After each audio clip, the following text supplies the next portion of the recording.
There you go. The cat has arrived, everybody. Good evening, everybody. Hi, everybody. Yes, hello. I fed the cat, by the way. Hello, this is Mr. Brown. What's today's date? It is Sunday.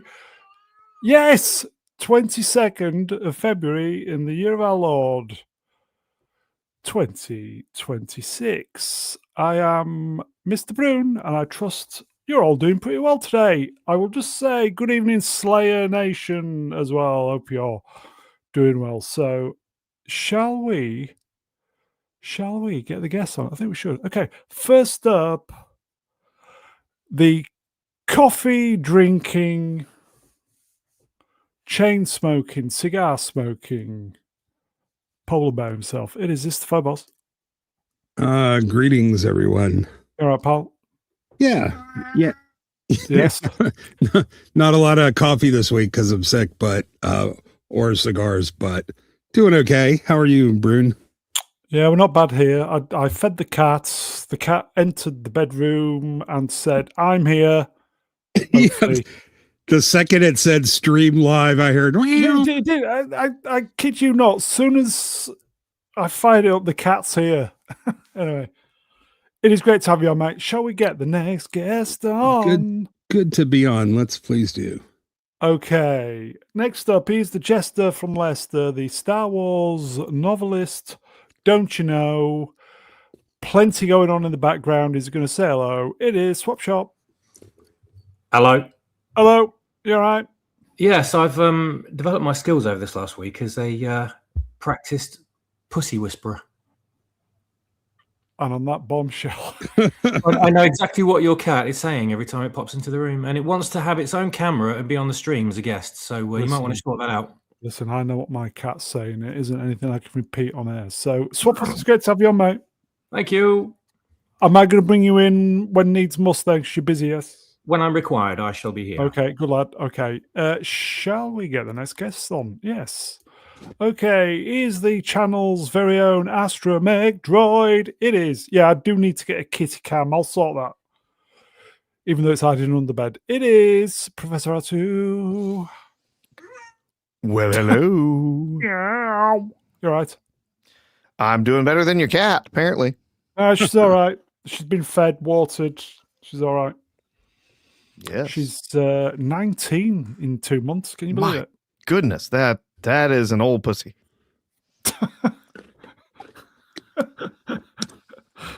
On that bombshell. It's great to have you on, mate. Shall we get the next guest on? Yes, please. Okay. Oh, what can I chew? Okay. He's the wise elder of the channel, the paid-up member of the Selfridges Appreciation Society. It's shit from the hip, the woke, evil, all that lot. It is Ian of the Hello. Jazz. All right, mate. Hello. Yep, I'm fine. Shall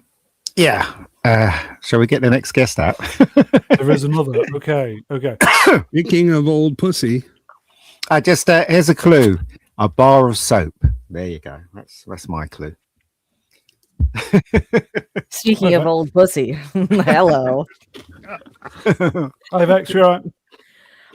I'm kind of mad at you, but otherwise, yeah, I'm good. Oh. I'm good. Sorry.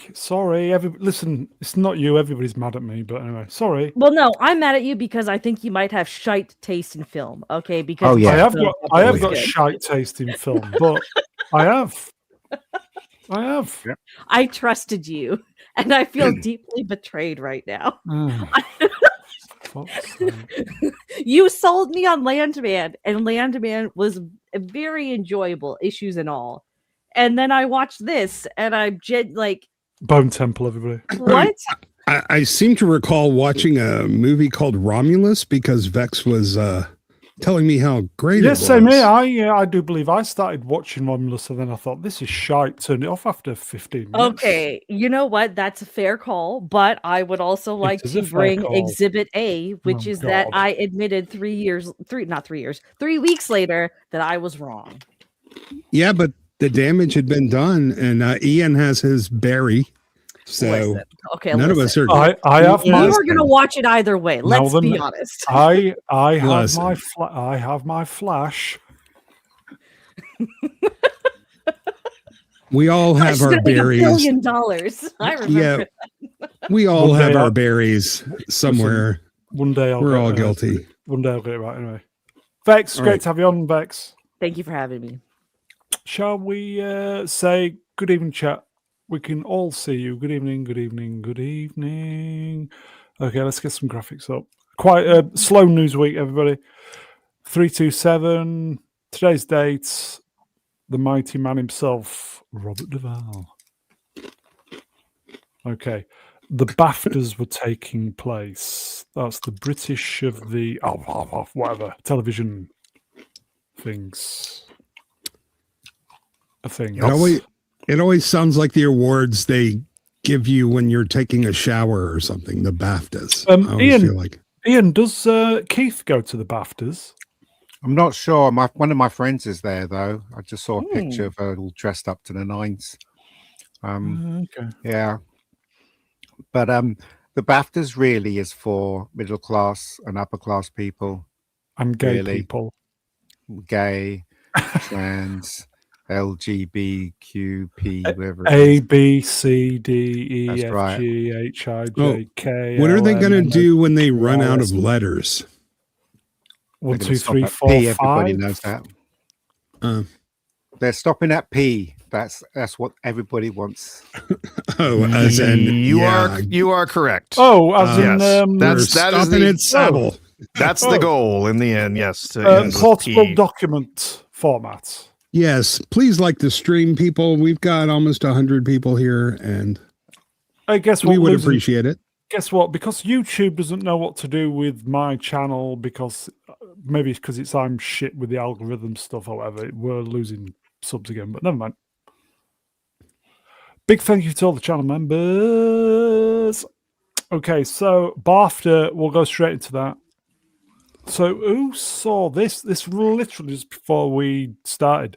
Paul Thomas Anderson has won Best Director for one battle after another at the BAFTAs.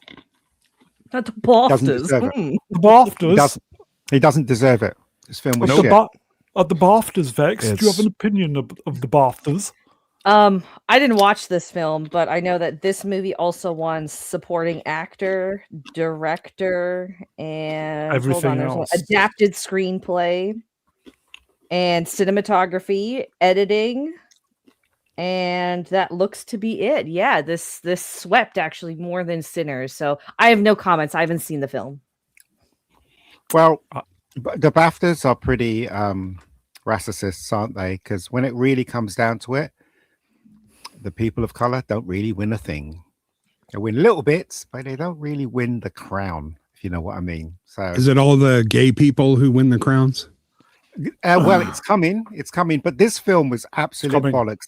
It was propaganda right across the board, and that's why it won. Because the people that run the entertainment thing over here and BBC and all that, they're all against Trump and what he's trying to do. He's trying to correct the crap that they've been setting for the last X amount of years. And so obviously this is going to win. Everybody knew it was going to win. It's a rubbish film. It really is.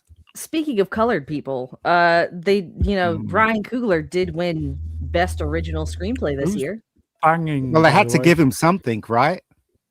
Didn't they? Because obviously the box ticking. Oh, we've got a box ticked here. We've got to give him something. That's the way it is, man. Look, the awards right across the board, from Oscars to the BAFTAs to any kind of awards that a lot of people put at the top, they're all corrupt now. What is the point?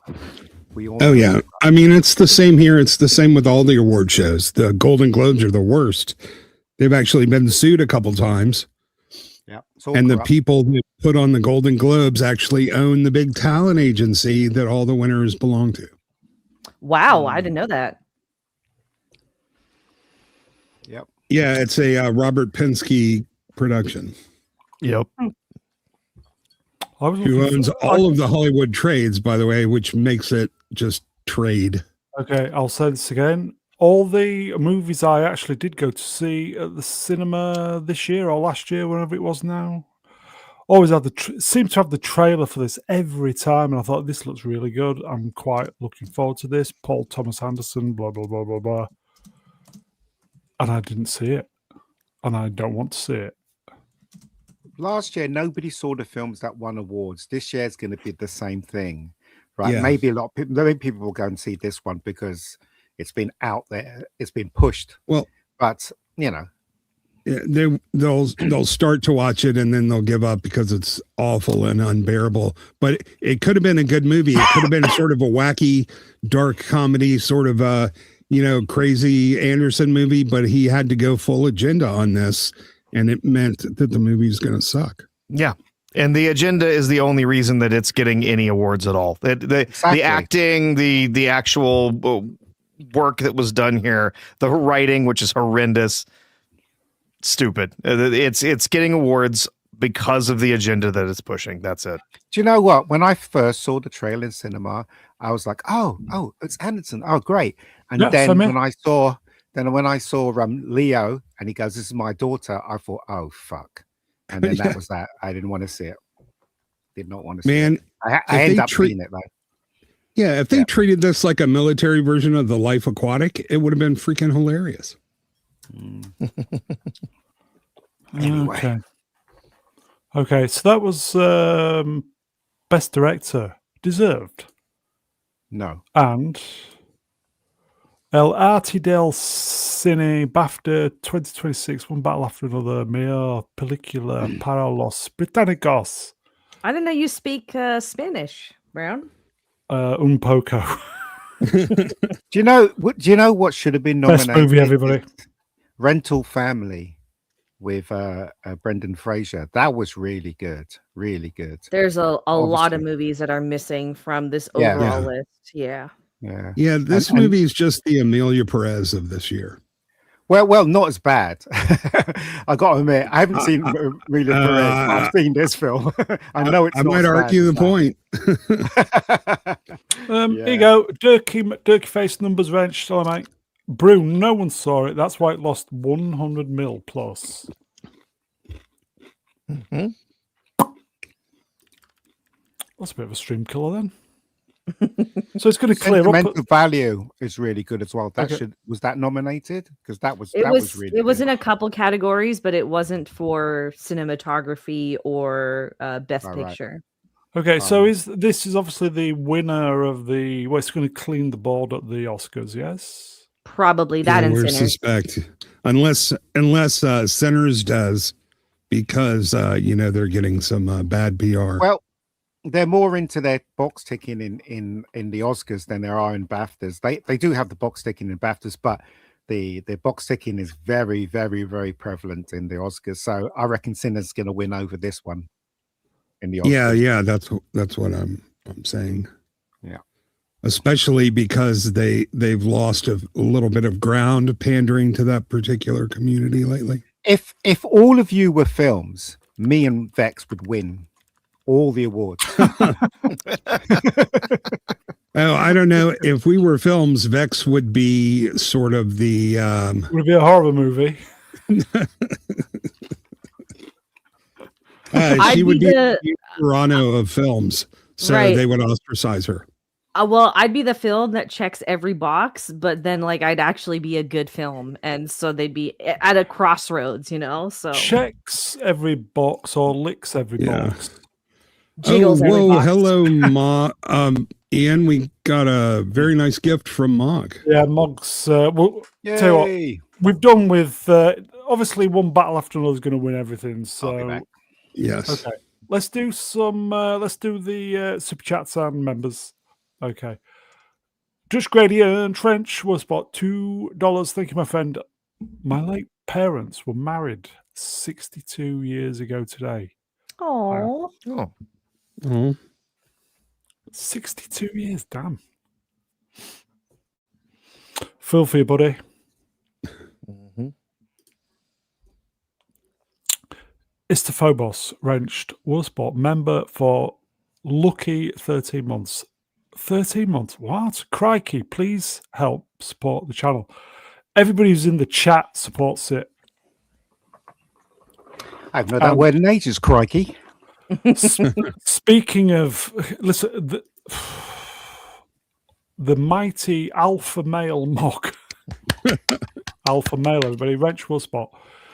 Gifted 20 MBAs memberships. I wonder if, thank you, my friend, by the way, just unbelievably generous. You keep this going, mate. Did common people get one? That's the more important news. No, I think he's membership bricked. I really think I'm pretty sure he is, because is he not enabled them? No, it's not about enable. Sometimes YouTube gets a bug and people just won't ever receive one.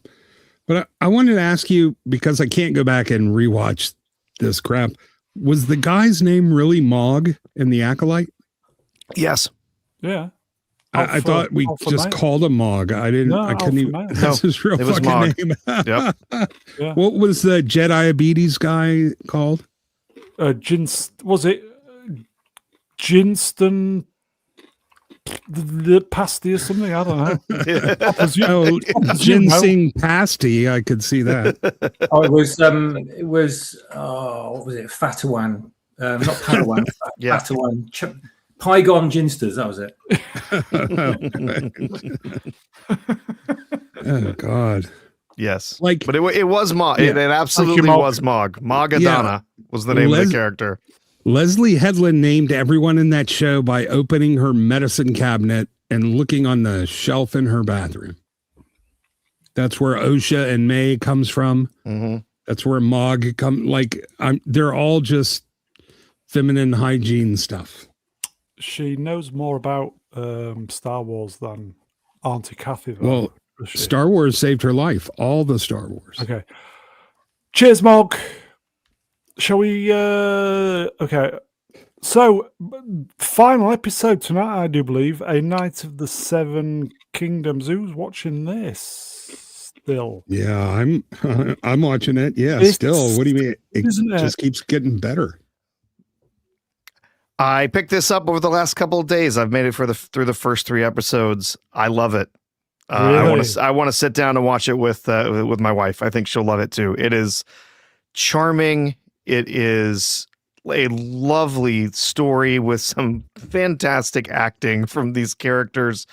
It's a look into a different part of Westeros that we haven't really spent time with before, and I love it. It's very charming, and I can't wait to I'm going to try and finish it up tonight after the next episode comes out. So it's really good. I was the one that said I wasn't interested in watching this. The end of Game of Thrones, and then kind of what they did with House of the Dragon, it just completely turned me off. I have not liked House of the Dragon. I know some people have, but I didn't care for it. And then the end of Game of Thrones just really turned me off the whole universe. But people just kept saying how enjoyable this was, how good it was. Thought, you know what, I've got to give it a try. And yeah, I mean, it's only 6 half-hour episodes, but it's really good. It's very, very well done. Yeah. Yeah, I agreed. And I kind of wanted to watch it with R2's wife as well. So there's that coincidence.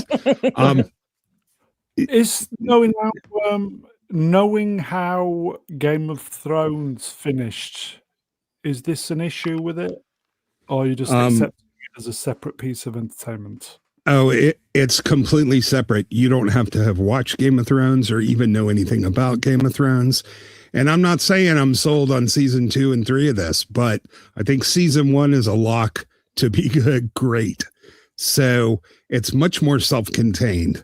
If season 2 and 3 turn out to be bad, which I don't think they will, it won't take away from season 1. It's not dependent on the other stuff. So like I said, self-contained, smaller in scale, and really just a great job of having subtext and real characters.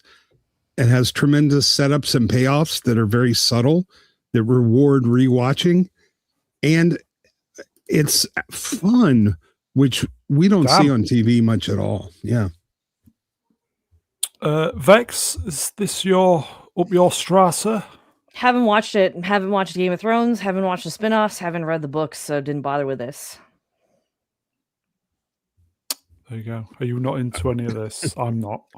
Well- I hadn't watched the other stuff, and I just don't really care to watch this as a result. So Okay. Brown, I got a little turned on when you said Upper Strasse, so I'm going to need a minute. Okay, Ian, are you interested in this? No. Same thing with Vex. I only watched the first season of Game of Thrones and just thought was not good, and then just not watched anything else connected to it. Okay, That's so we're all looking forward to the final episode, yeah, tonight. Yeah, absolutely. And I saw a preview, the first preview of the show I've seen since the very, very first one. And now I kind of, so on the book, it pretty much is over. So people were wondering what's going to happen. So now I got an idea what this is going to be about. And it looks good. Looks like there's a lot of good character stuff and setting up for next season. Okay, if Vex and I was going to watch this, would we have any problems with it, do you think, as just a piece of, as I said, separate entertainment? I think Vex might need a couple towels, but otherwise, I don't think either of you would have. Wait a second. What's the hottie look like in this show? There's some hulking man meat in this show for sure. Oh, okay. I've seen that, the old man hulking meat. We dissected that on BSUP a few weeks back. But I don't care about the man meat. It's everything else about No, I didn't mean that in the literal sense. I meant you got a 7 foot tall, fairly handsome fellow in the lead with tons of charisma. Okay, hold on. You got a couple of knights that are real bad boys and with tight butts. I think you might like it. Okay, let me look at this cast. Hold on. I'm on IMDb. Yeah, and by the I didn't think the cock was that which big. character is cute? Okay, we'll look up Dunk.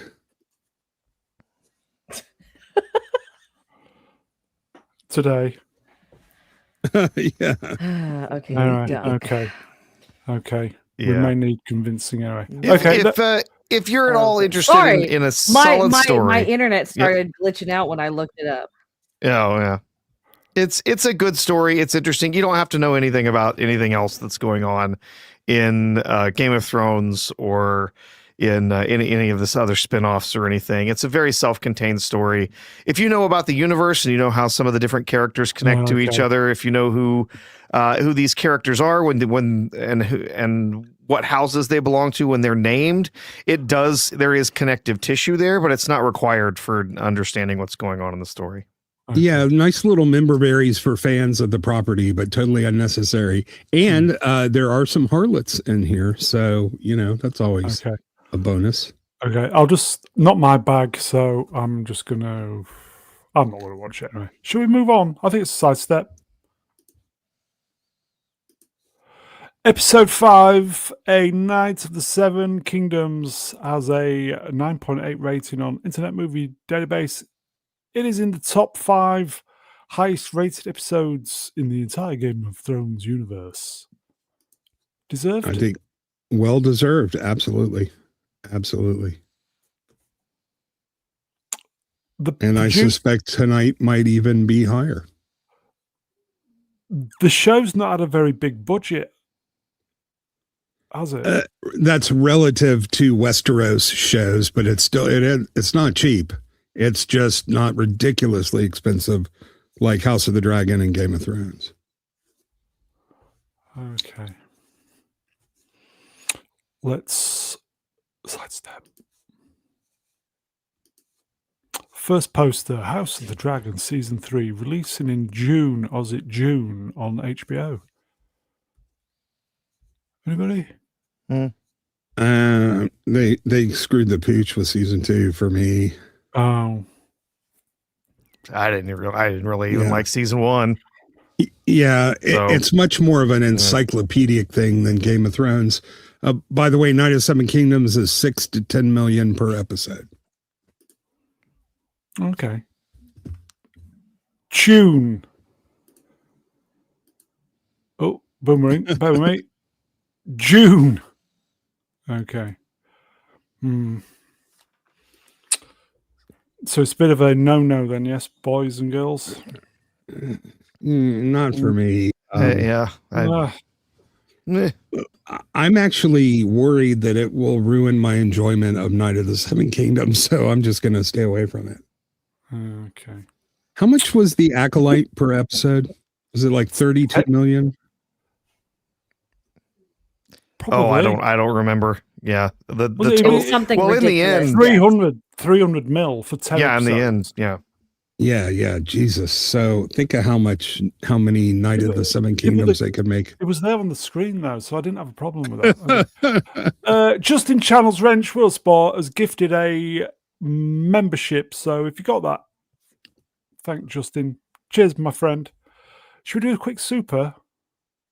Sure. Yeah, sure. Okay, so we can get some energy up. Here we go. Mega Spider-Man Wrench, €5. Thank you, my friend. Fave George Lucas film and why?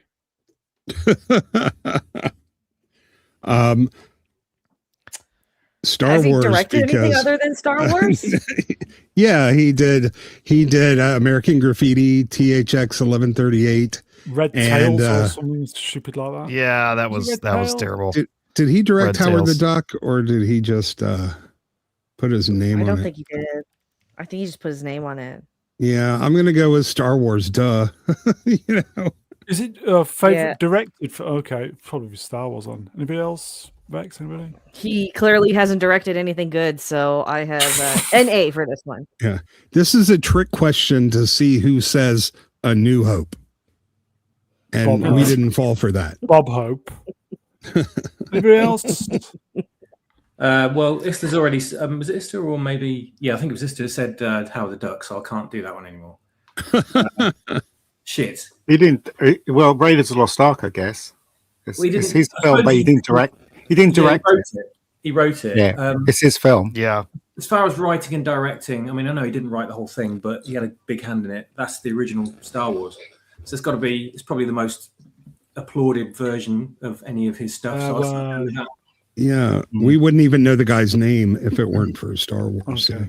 Yeah, for many reasons. Yeah. Joe Pesci film. Home Alone. They fuck Yeah, you Home in the Alone. drive-through. Home Alone. They fuck you at the drive-through. Yeah, I'm gonna go with Goodfellas. Yep. Yep. Good choice. Good choice. Yeah. It would. Goodfellas. If you want to go with a different performance from him, then My Cousin Vinny. That's close. It's a really good film, and his performance in that is fantastic. Yeah, it's a very different performance from in Goodfellas, but he's very fun, and it's a great movie. So. Yeah, it really showcases his versatility as well. In fact, I might change my answer because that movie, and we just rewatched it last year, and we were laughing our ass off. Like, we don't get comedies like that anymore. And God, Marissa Tomei, talk about a one. Okay. Who else? Brown? Yes.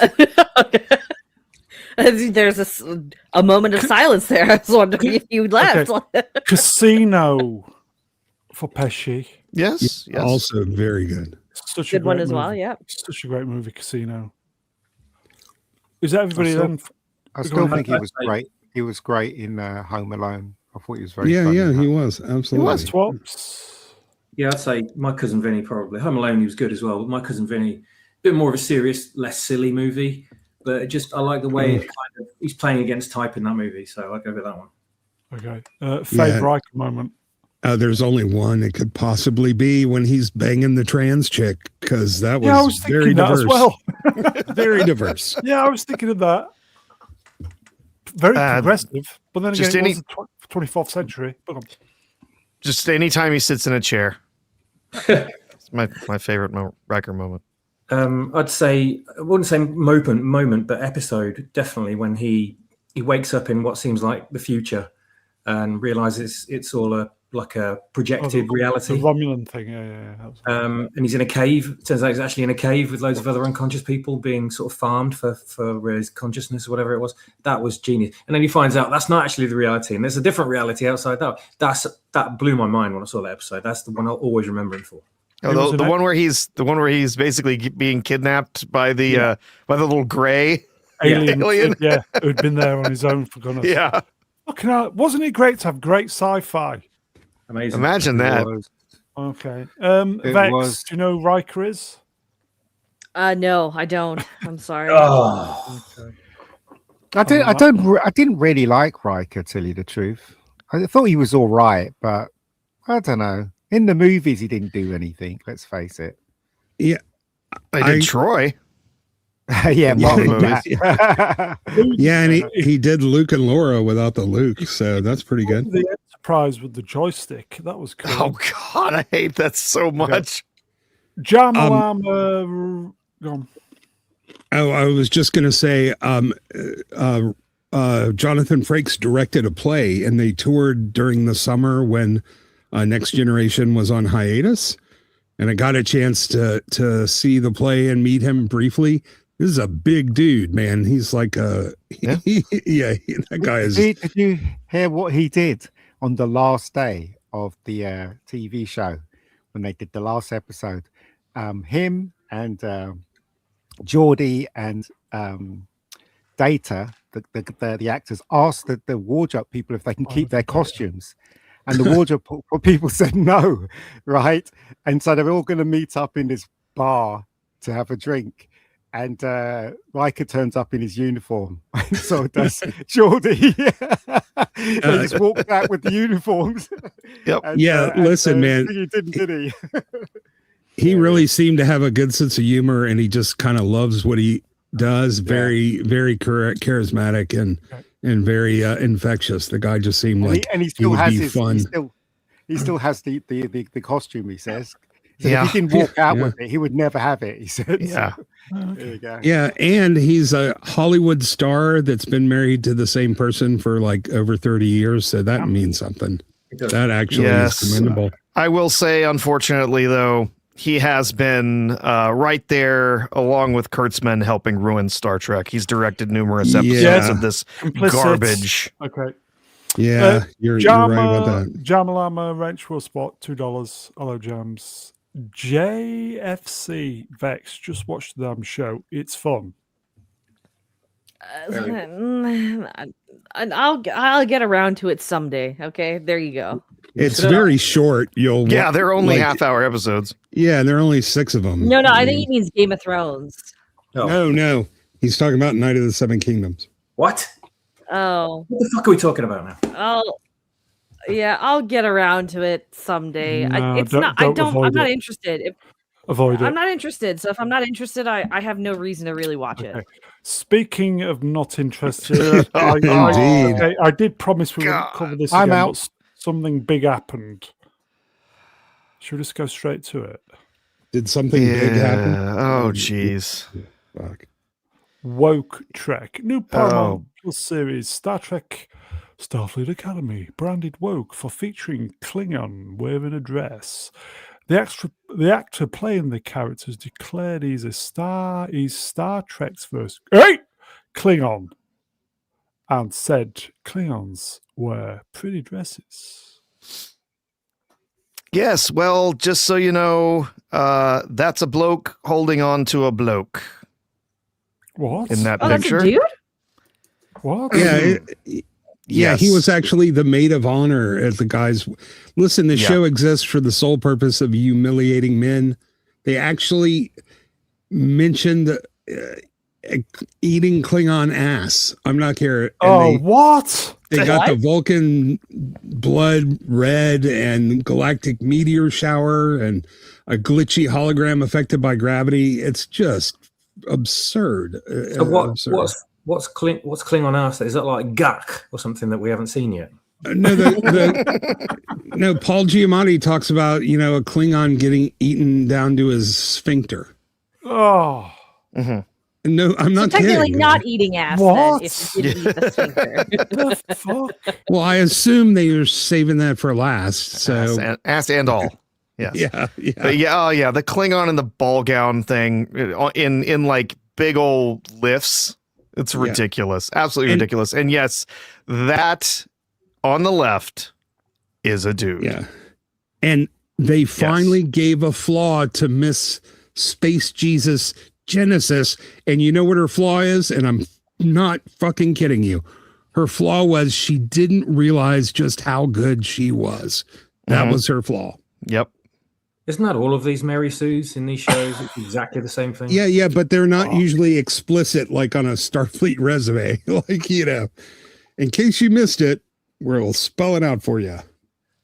So, you know, they sit down on an interview and say, what would your strengths be? It's like, Yeah, they were putting on a very sassy Hawaiian shirt on the Klingon and sending them to Ibiza, but they didn't know how to pronounce Ibiza. So I'm just like, fucking Ibiza, really? 1,000 years in the future, and it's still... Have any male characters got pregnant yet?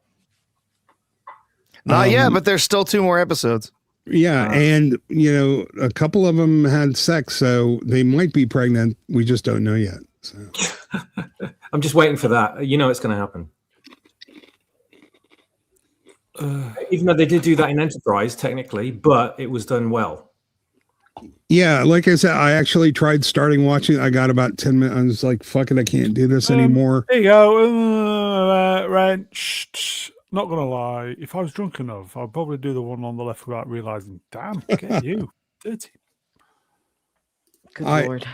I had one. So one of the features of this last ep was a galactic meteor shower. Yes. Which just tells me the writers don't know what any of those 3 words actually fucking mean. And then they actually show it on screen. And my God, I'm worried for some people's lives on the surface of the planet, because there's these enormous streams of fire coming through the clouds. Yeah, like if it's down. It's that close to the surface, that's going to actually hit the ground and hurt people. Yeah, that wasn't a meteor shower. That was bombardment from space. Orbital bombardment. Bill S. Preston Squire, 16 element. Picard wore a dress. He did. They made jokes about it. Pale compared to this show.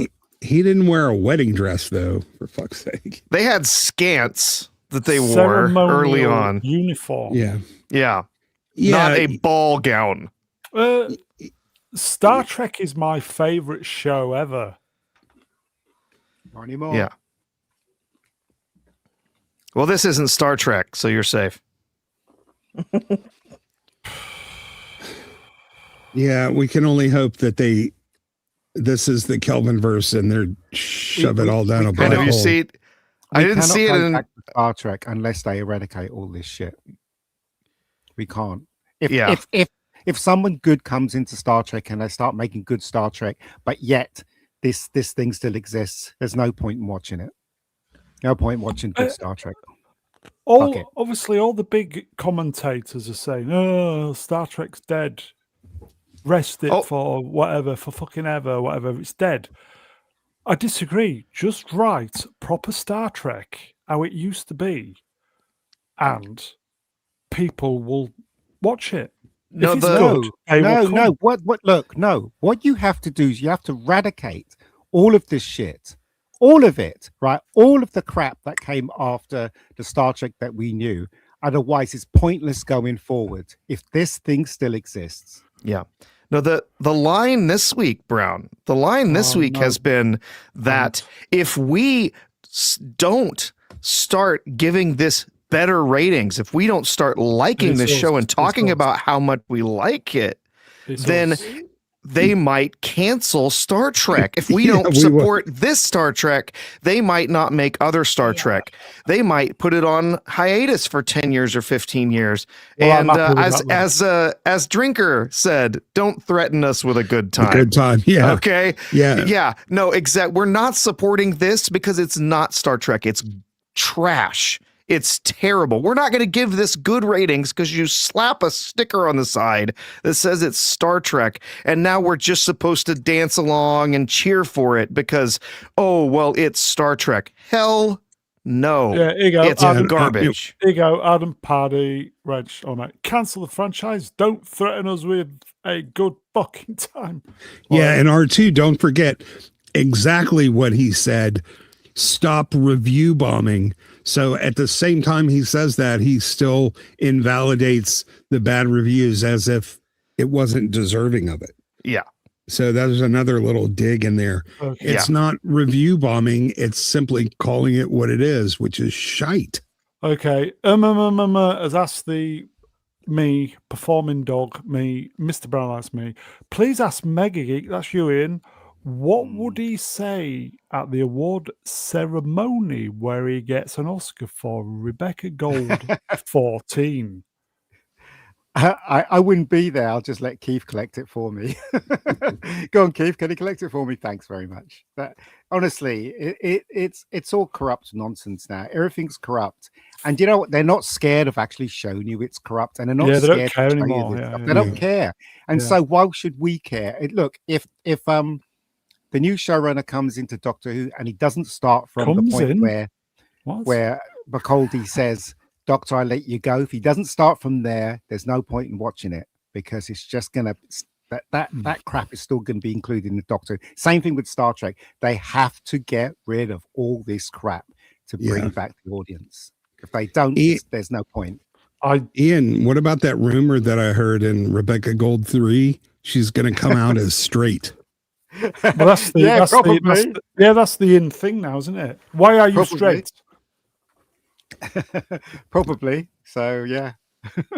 Even if they got rid of it, I genuinely don't think they have got the writers have got the capability of writing anything decent anymore. If you got rid of this, right, and that means you have to get rid of the writers and the people that are actually destroying Star Trek. Yeah, you'd have to get the old white, pale, and stale writers who they canned, who they binned off back out of retirement, because we might stand a chance then. Yeah, but have you seen AI stuff? I mean, everybody's saying Hollywood's doomed, and actors are fucked now, unless they do theatre. Been some amazing AI clips this week. Okay, let's move on. I can't remember what's next. Here we go then. This was Michael Keaton. Obviously, Duvall died pretty much the time when we were transmitting last week, so that's why we're covering Michael Keaton on the death of the paper co-star Robert Duvall. Another friend goes down, acted with and became friends, shared a great afternoon on my front porch talking about horses. He was greatness personified as an actor. Rest in peace, Robert Duvall. Yep. This one hits hard, man. This guy was one of the great. He was essentially a character actor that was so good he became a leading man, but he never stopped being a character actor. He was so immersive in every role he did. You never really saw Robert Duvall. You would just see the character he's playing.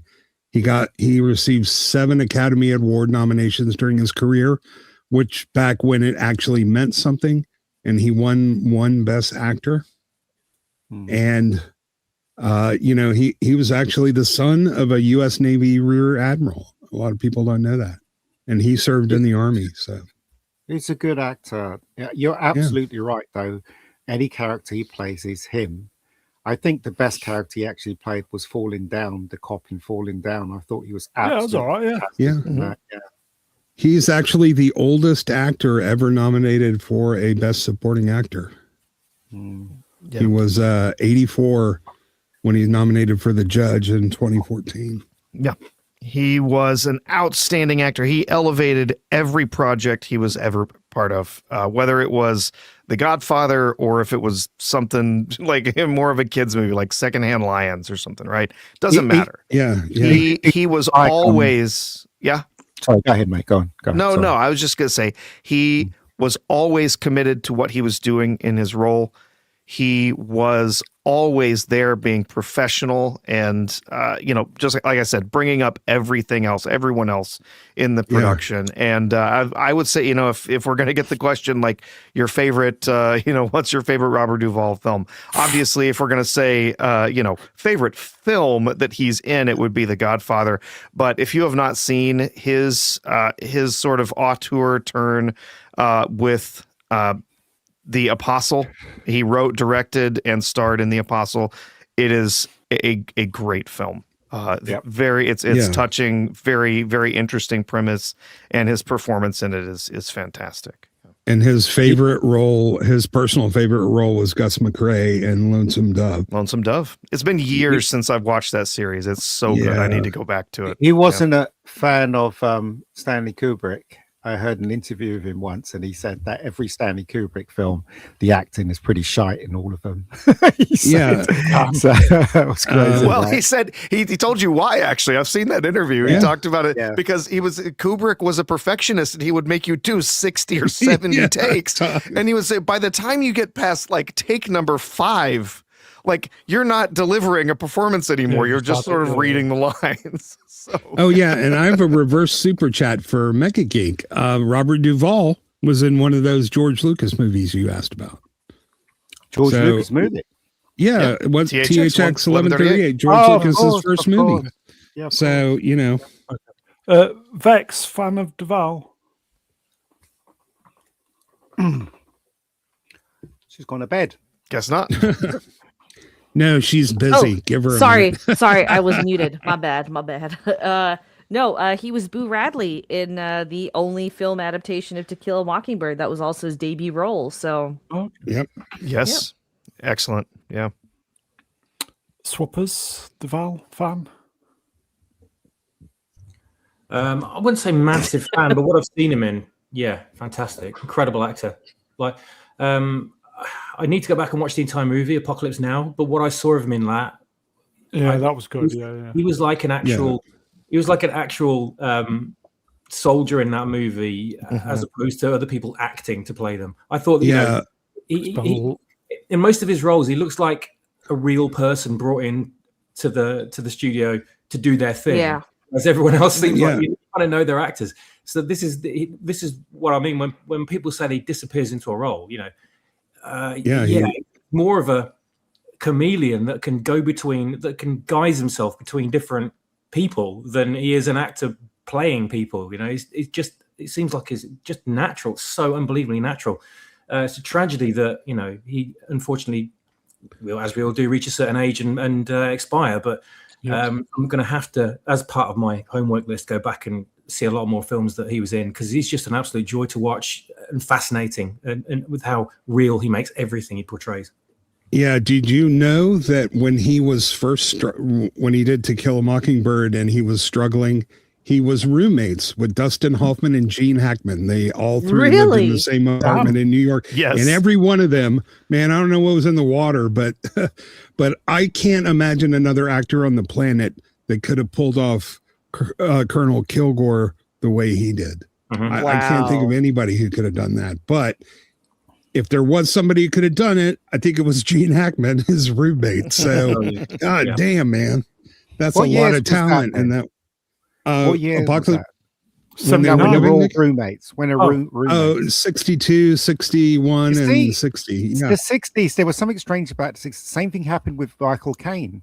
He ended up sharing a house with Terence Stamp and John Barry.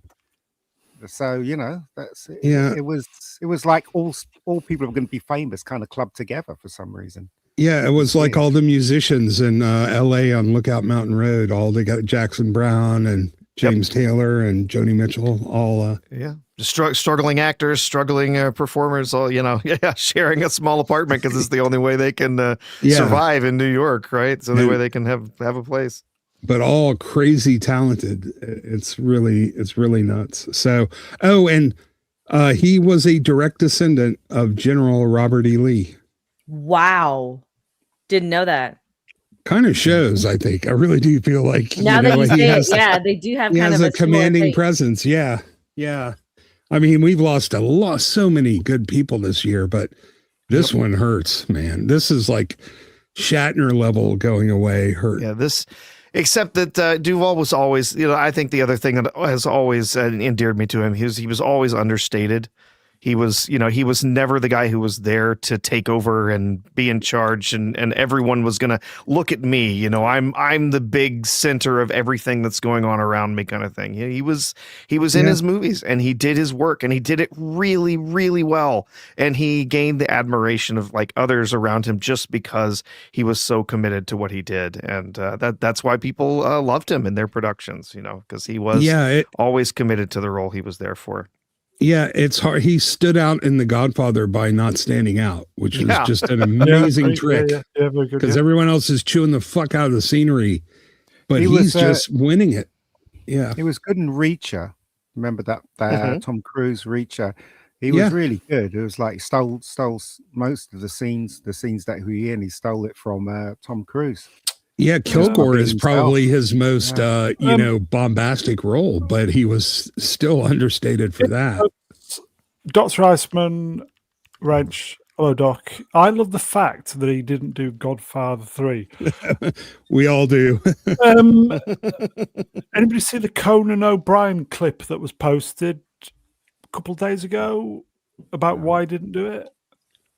Money. Yeah, he felt he should got paid the same amount of money. Yeah, as Al Pacino. Yeah, but they didn't want to pay it, so he didn't say, "Fuck it, I'm not doing it." He pulled a Nicolas Cage. Is like, I don't need The Godfather 3. I'm Robert Duvall.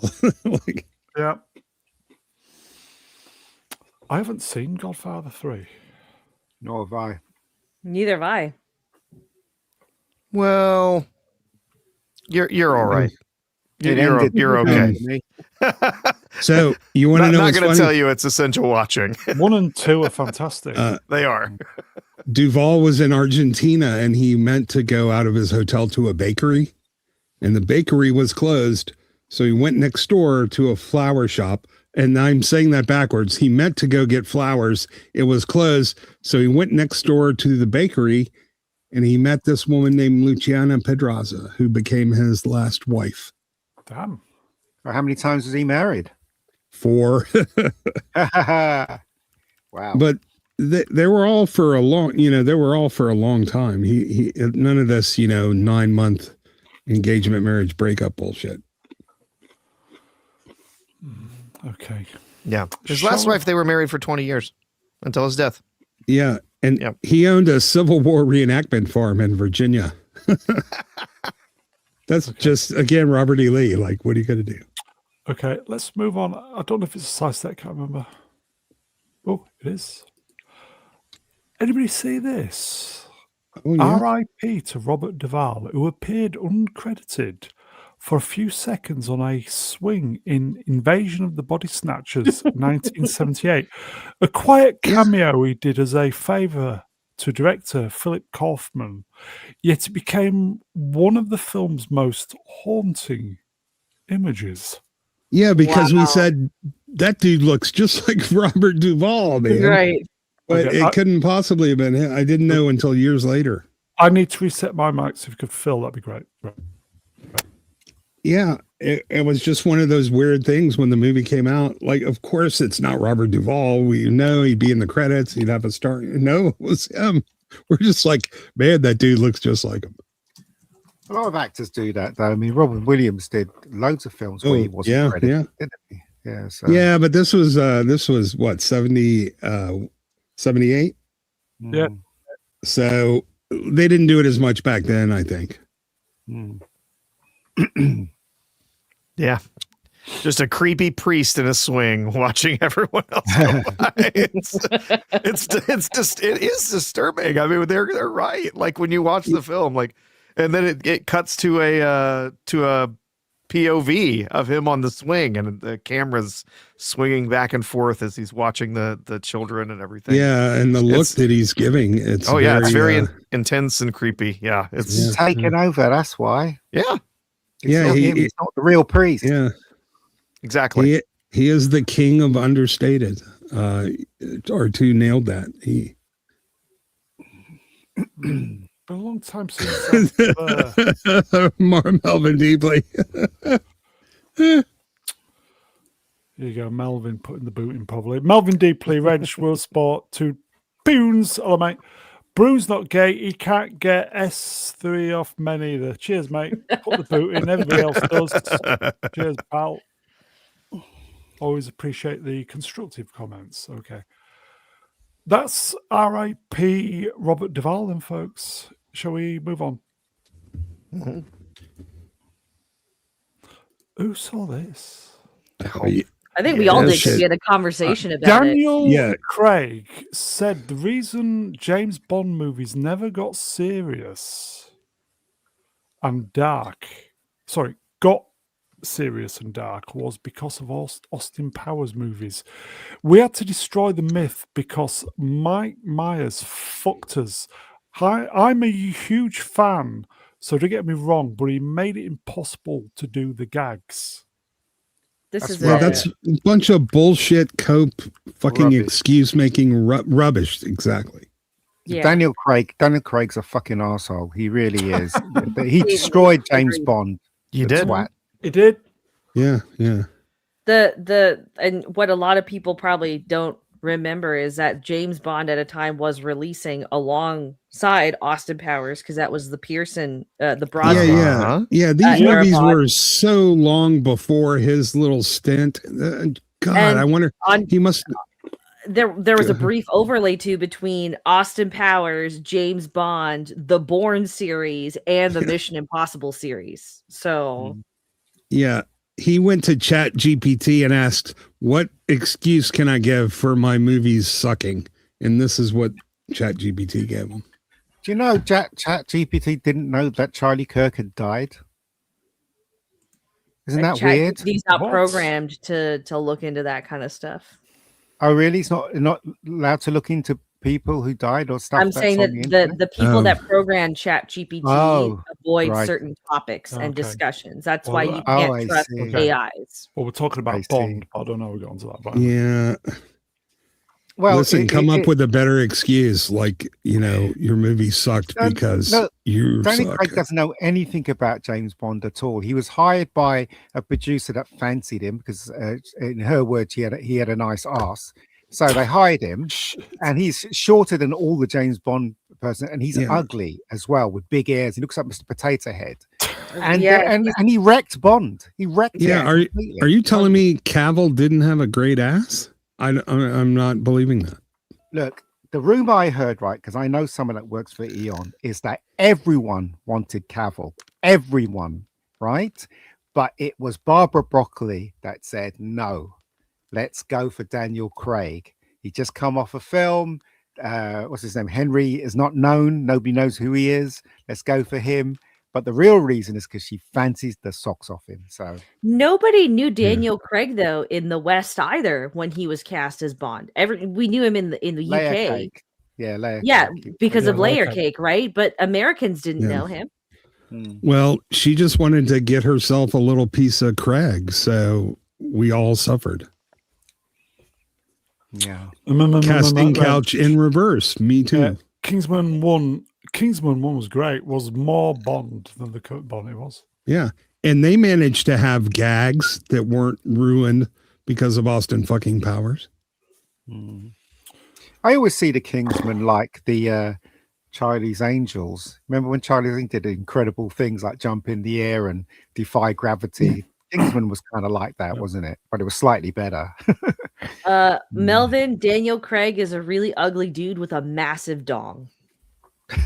Probably. Is it as big as Liam Neeson though? That's the question, isn't it? Daniel Craig has done full frontal in a movie before. I can't remember what it was, but it was a joke for a time because that's why Rachel Weisz left Darren Aronofsky because she met Daniel Craig and she saw the hog between his legs and because they got married real quick.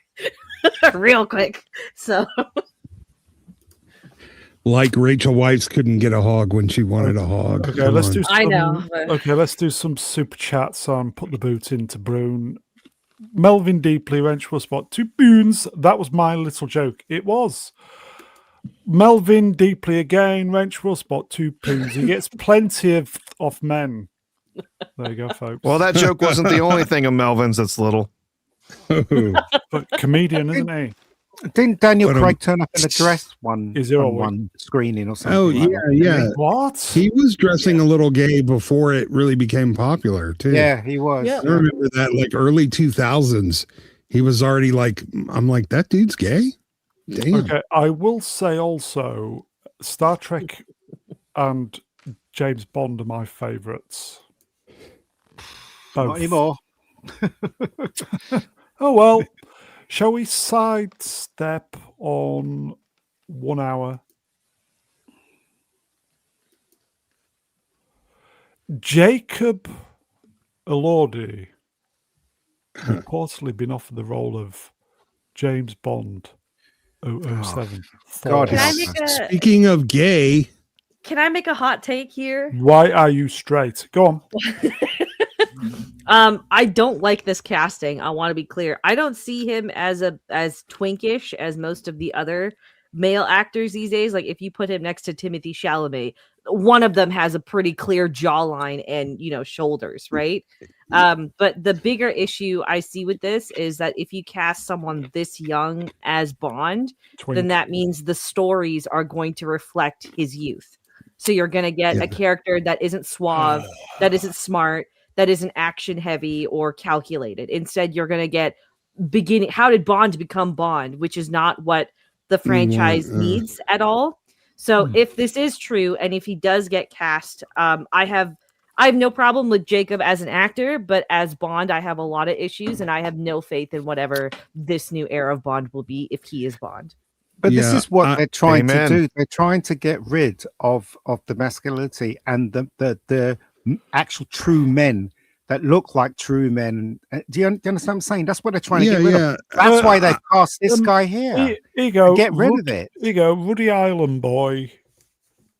Numbers, letters. yeah, I know what the What's first that? Bond movie will be with him. It'll be called Unibrow. Is this true? He's 6'5".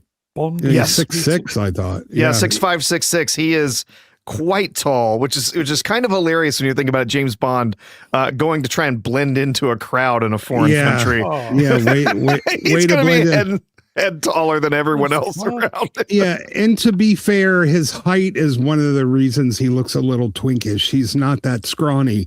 He's just so fucking tall that it sort of looks like that. But listen, yeah, I think the height's a problem. You're going to have all the henchmen have to be like 6'8", or else. There won't be any Bond girls, so they don't need to have tall Bond girls. Swappers, what do you think? It's about our reaction to swappers. Don't worry. Yeah, I don't think he's the worst actor, but just nothing about him screams Bond to me. But again, it's not like it doesn't matter who they cast; they're going to ruin the films anyway with all of their bullshit. So I don't really care at this point. Go on, Swappers. Yeah, they could cast the cross between Chris Hemsworth and Henry Cavill on steroids, and it will still suck because they're making it. I'd even take Hemsworth at this moment. Yeah. He's too bulky for Bond.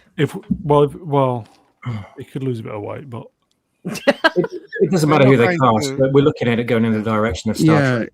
Yeah. It's going full economy anyway, right? So it really does. The most masculine person on earth is not going to be able to save this. He doesn't look. I'm sorry, he doesn't look masculine. He really doesn't. No, he doesn't. But I'm saying it doesn't matter because it's going to suck anyway. Yeah. James Bond, MI5 Academy.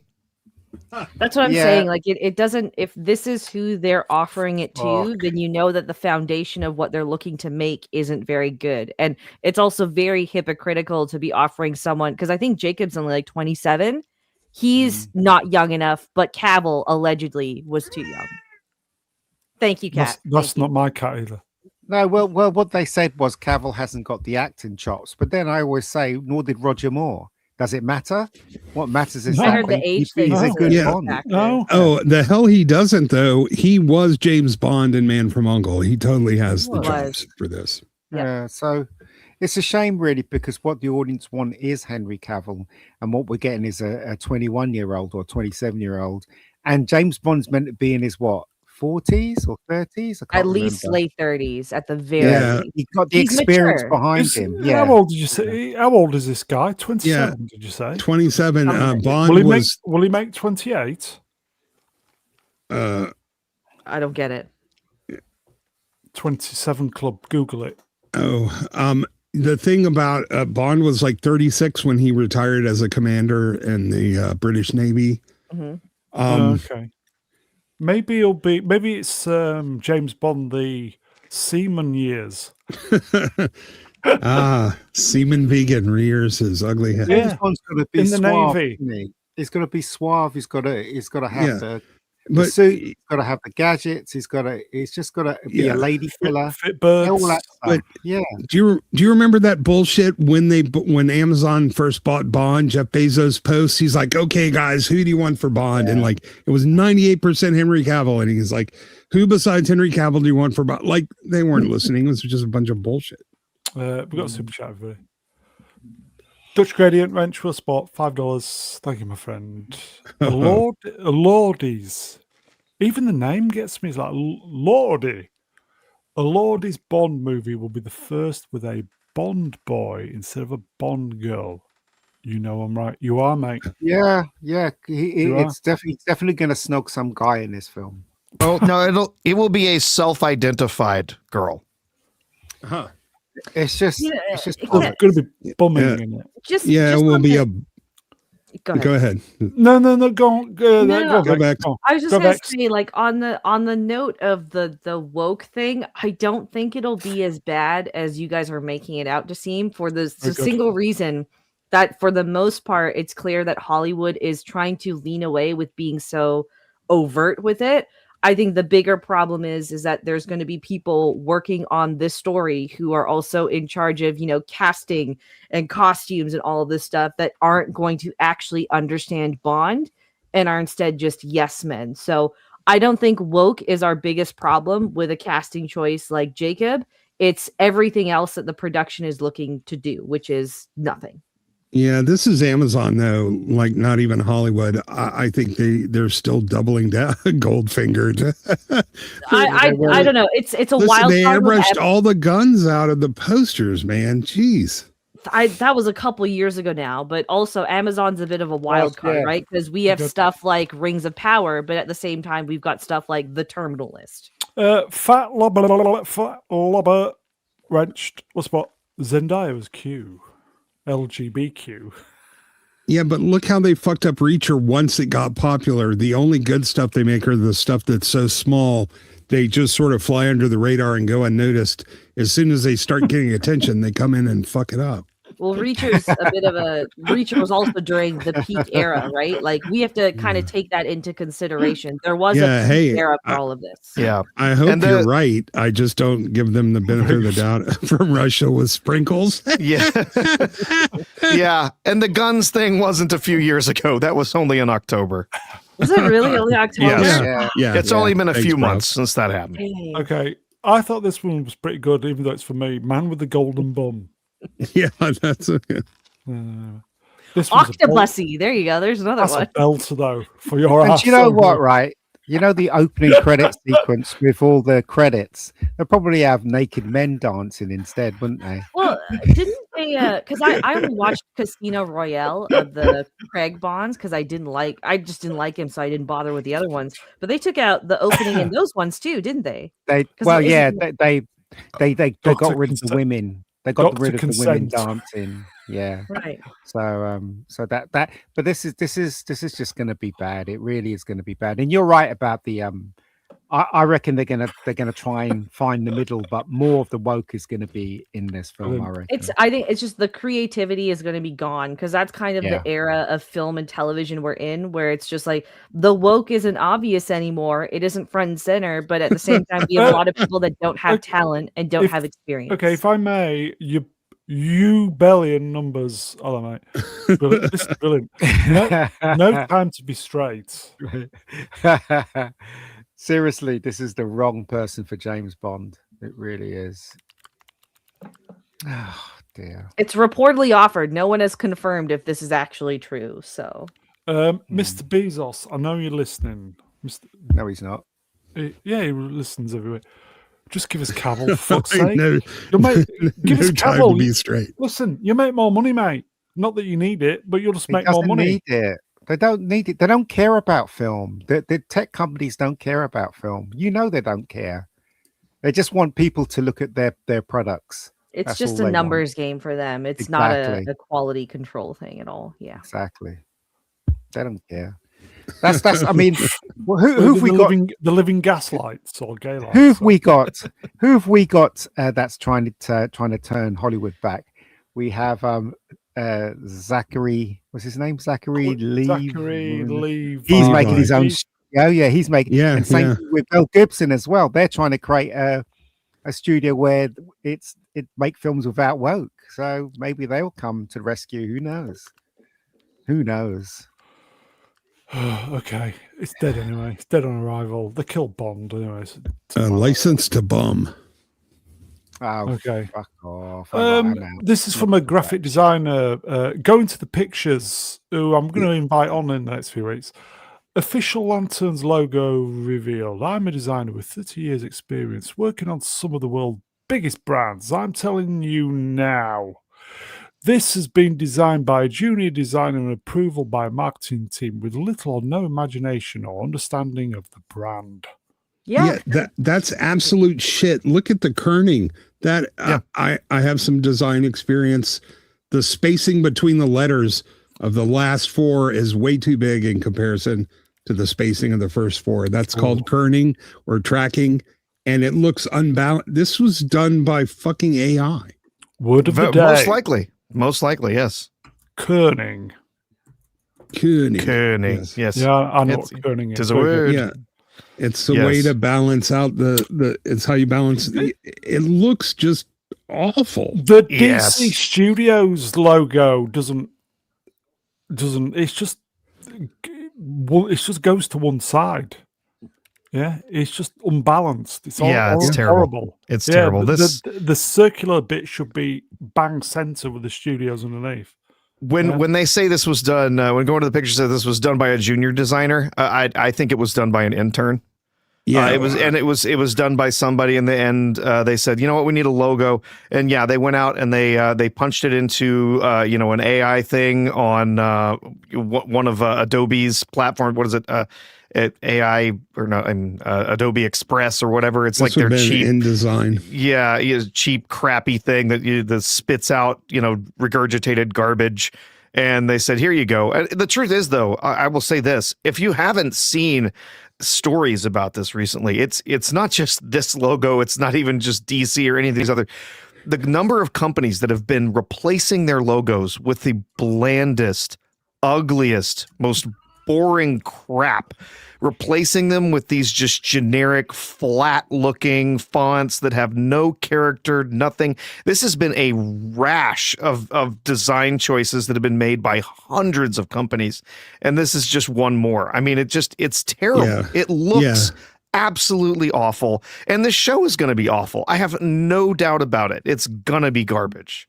The Mandalorian and Grogu logo is just as fucking bad. Oh, God. Here you go. Hannibal Grimm. Hello, my friend. So where's the green? It's not Green Lantern. It's just lanterns. That's why there's just no lanterns. Green. Oh. Yep. Because all the They're just lanterns are calling it different lanterns. colors. There you go. Okay, there you go. Yep. They're going to introduce a bunch of other colors before they even finish putting all of the all the lore together for just who the hell the Green Lanterns are. They're going to start throwing in other colored lanterns as well, which is going to be an absolutely terrible idea. The only reason the different spectrum of lanterns worked when they introduced it into the story in the comics is that they had 30 years of telling us who the Green Lanterns were and who they were supposed to be before they there was a story that expanded out and started talking about the other other parts of the spectrum. It's almost a badass move than making a bunch of superhero ensemble movies before you'd give us a good Superman movie. The only reason why Lanterns is happening is because they got a black guy in it. Yep. They wouldn't go with the first Lantern who's a white guy, so they have to team him up with a black guy. This is the only reason why this show exists. And it's going to be worse than that, Ian, because they're also going to make sure that the white guy is pathetic and lost and broken. And we need the black man, to come back in and show him that he's still worth something. And then in the end, I'm quite certain of this. In the end, they're going to have Hal Jordan sacrifice himself to save John Stewart so that he can go on and be the great Lantern he was meant to be. Right? Eggs Beanie got it. I was going to say this. They're going to introduce a new Rainbow Lantern, a combination of all the colors for the bestest lantern ever. Swappers, I can't anything to believe add? these people have been sucked into this evil rubbish. I really can't believe majority of Hollywood who's still working have been sucked into all this crap. All this it is truly evil, all of it. It really is. I don't want to be part of it anymore. None of it. I won't watch anything that shit. Swappers? I have nothing to add. You just said everything I was thinking. Everybody did just then. This is barely registered on my radar anyway.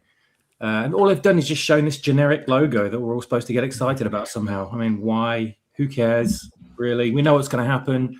We know it's going to be loaded with DEI. Is it worth anyone's effort to even get moderately invested in this? No, it's not. So, it's a non-issue. That's right. Oh, well. The Batman 2. Oh, fuck off. Oh, sorry, Ian. Seriously. The Batman 2 remains on track to begin filming in early summer. Robert Pattinson's The Odyssey press tour has been factored into the schedule, with Matt Reeves set to shoot non-Pattinson scenes while the actor completes junket obligations. Can I ask a question actually, just about this? Because the production and script for this has been up in the air for so many years now, and they're only starting filming this summer.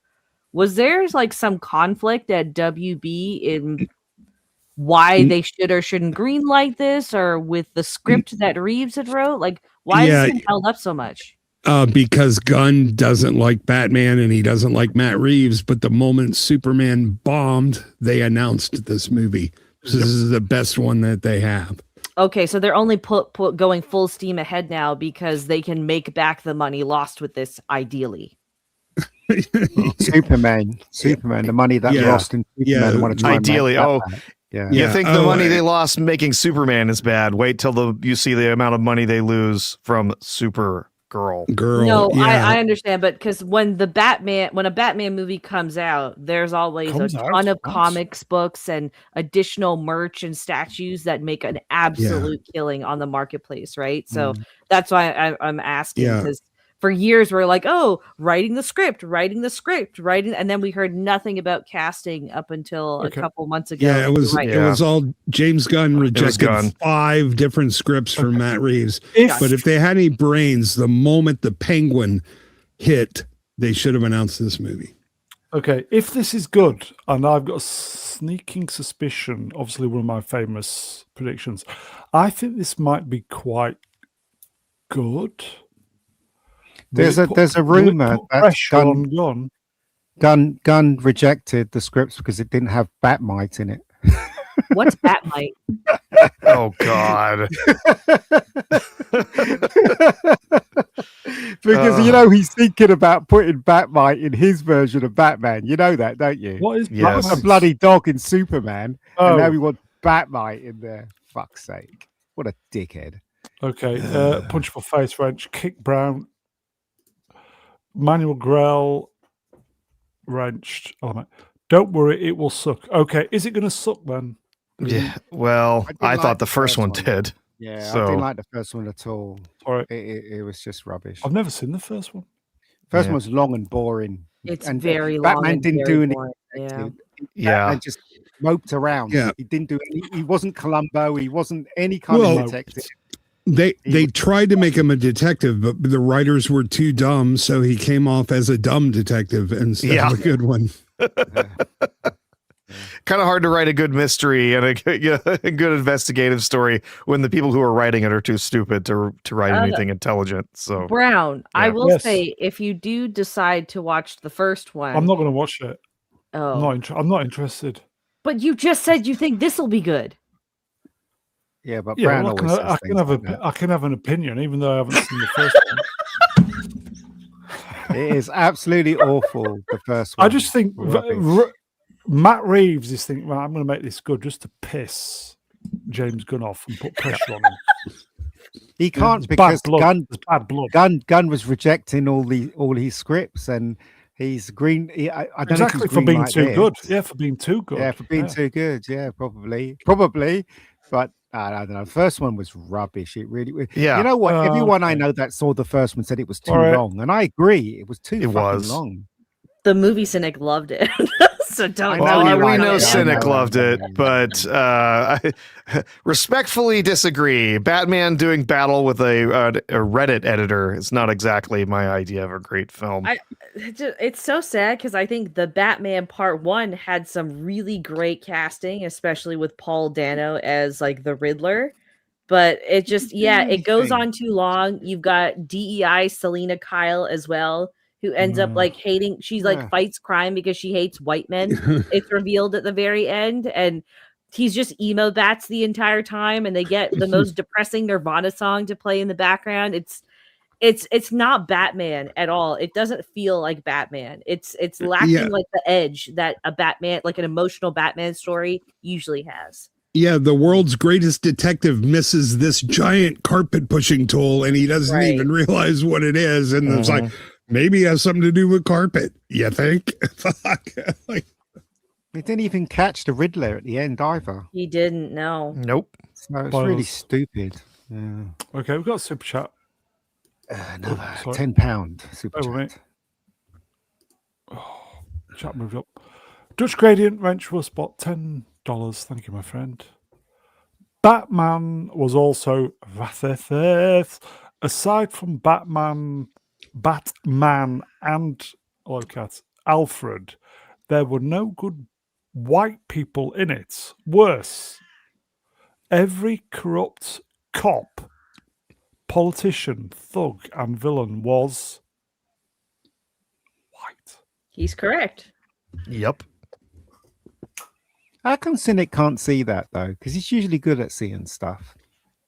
Maybe he just liked it. I don't know. He's a Batman fan, so I'm sure he saw something deeper there that maybe a lot of us not as hardcore fans saw. There's a lot of well, cast maybe, action going on. maybe it wasn't actually there. He just like, but listen, we all have our blind spots, you know? Yeah, we've all got our crosses to bear, you know? Right. Yes. Temple. Yeah. Bone Temple. Where there actually were crosses to bear, like in there. So. I made the effort to drive 30-mile or so round trip, and I was determined I was going to enjoy the movie, and I enjoyed it. Yeah. Yeah, there are some actresses that I like so much. I'll watch anything they're in, no matter how bad, and I will suffer episode after episode. Yep. Okay. Shall Ingrid Cavallars. we move on then? Sure. Chris Hemsworth says Thor Love and Thunder was kind of like a Monty Python sketch. We took the piss probably a little much, and then there was some backlash. There was this real kind of, why is he a goofball and why is it like this? And audiences violently offended and were like, oh, we're just having fun or trying to try something different. Did he say this? Is this the week of making excuses for shitty movies? No, hold on. Did he say this? Is Yeah, there he any actually proof said that he this. said it? Because Well, this it's on the sounds like crap to me. This sounds like Okay, nonsense. Okay, Well, it's Because the internet, everybody that must knows, be right. everybody knows that he hated it. He Right. literally hated Yeah. it. And that's why he Yeah. doesn't want to do another one. He's Yeah, been it does very sound like forthcoming Taika with- Waititi. Is he maybe trying to twist the tune now that Mark Ruffalo unintentionally revealed that he is coming back in Secret Wars? Yeah, who cares?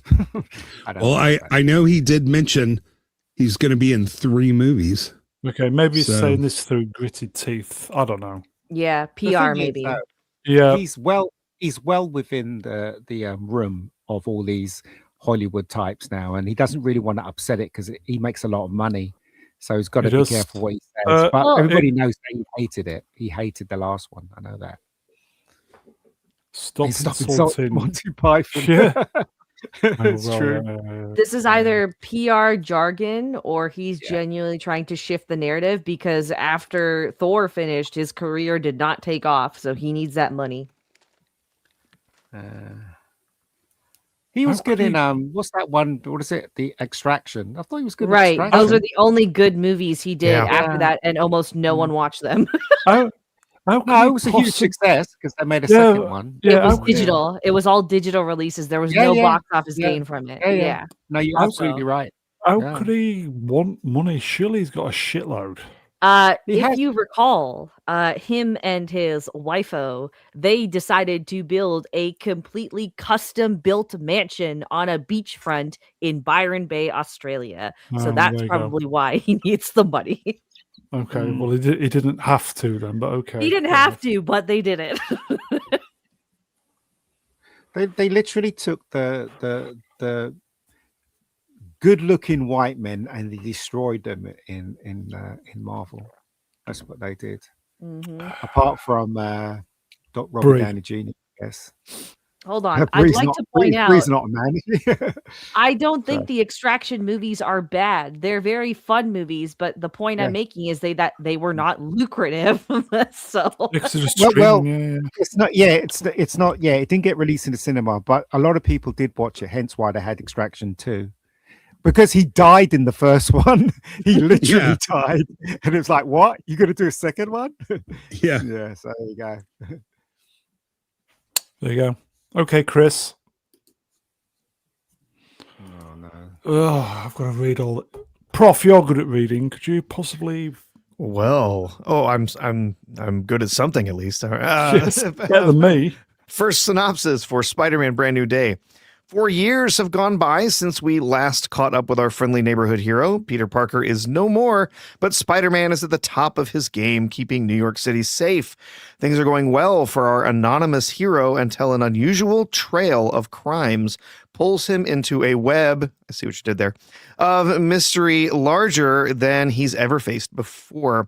In order to take on what's ahead, Spider-Man not only needs to be at the top of his physical and mental game, but he must also be prepared to face the repercussions of his past. Yeah, wouldn't that be part of being on top of your mental game? And are you saying, larger than he ever faced before, like the death of half the universe? This is larger than that, really?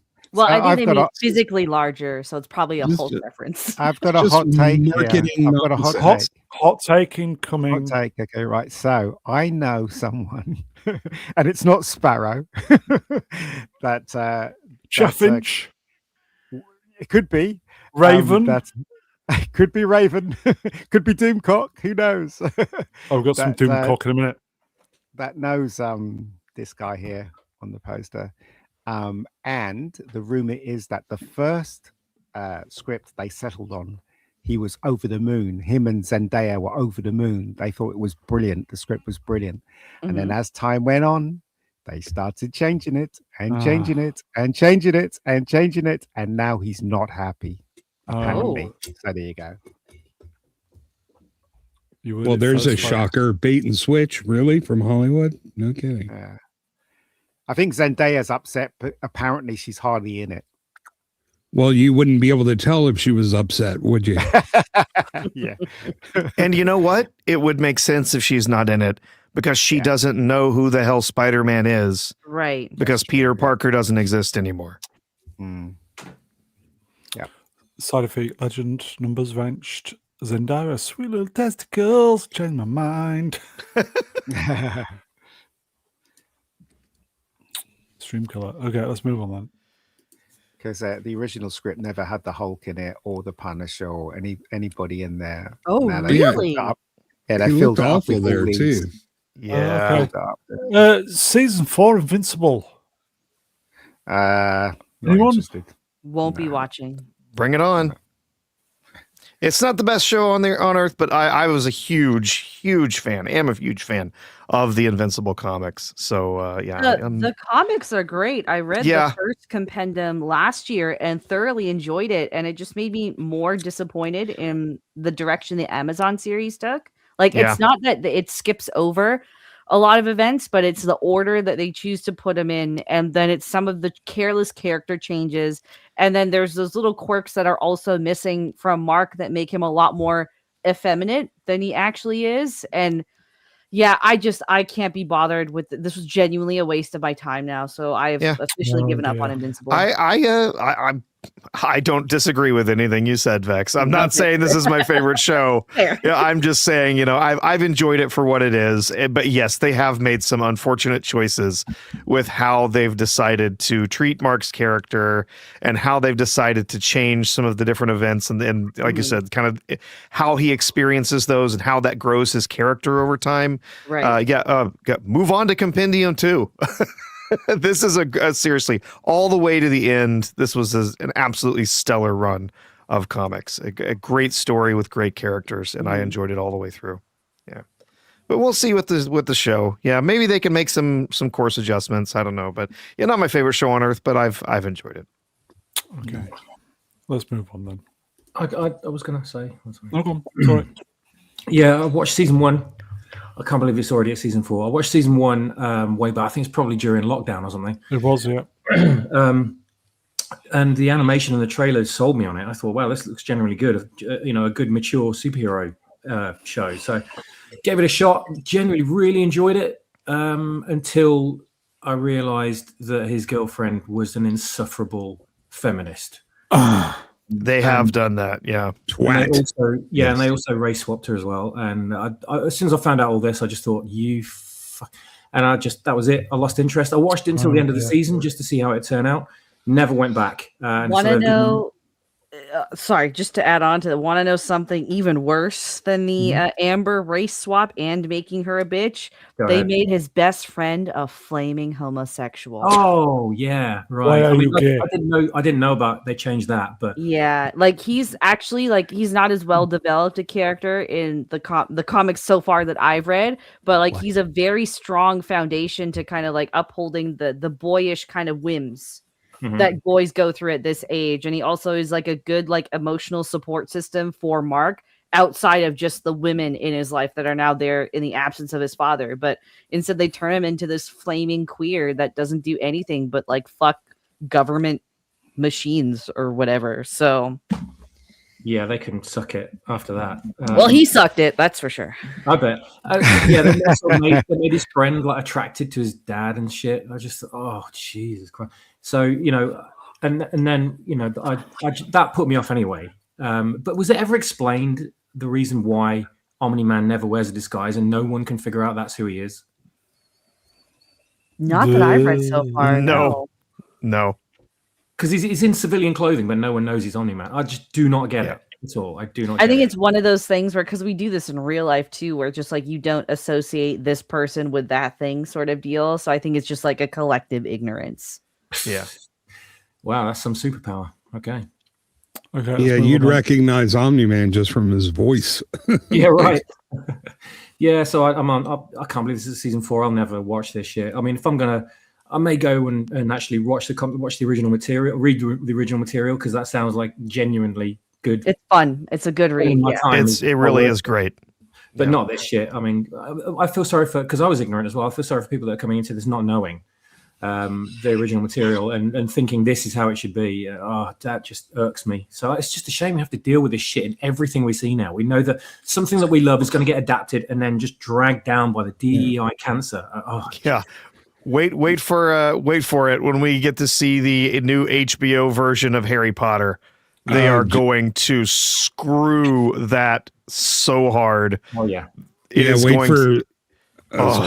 No, to just say that first season, it is going to be the magnificent Starfleet Academy. Oh yeah. It is going to be the Starfleet Academy of Hogwarts. I'm looking forward to J.K. Rowling's commentary on what abomination has become of her. Yeah, but she's complicit though.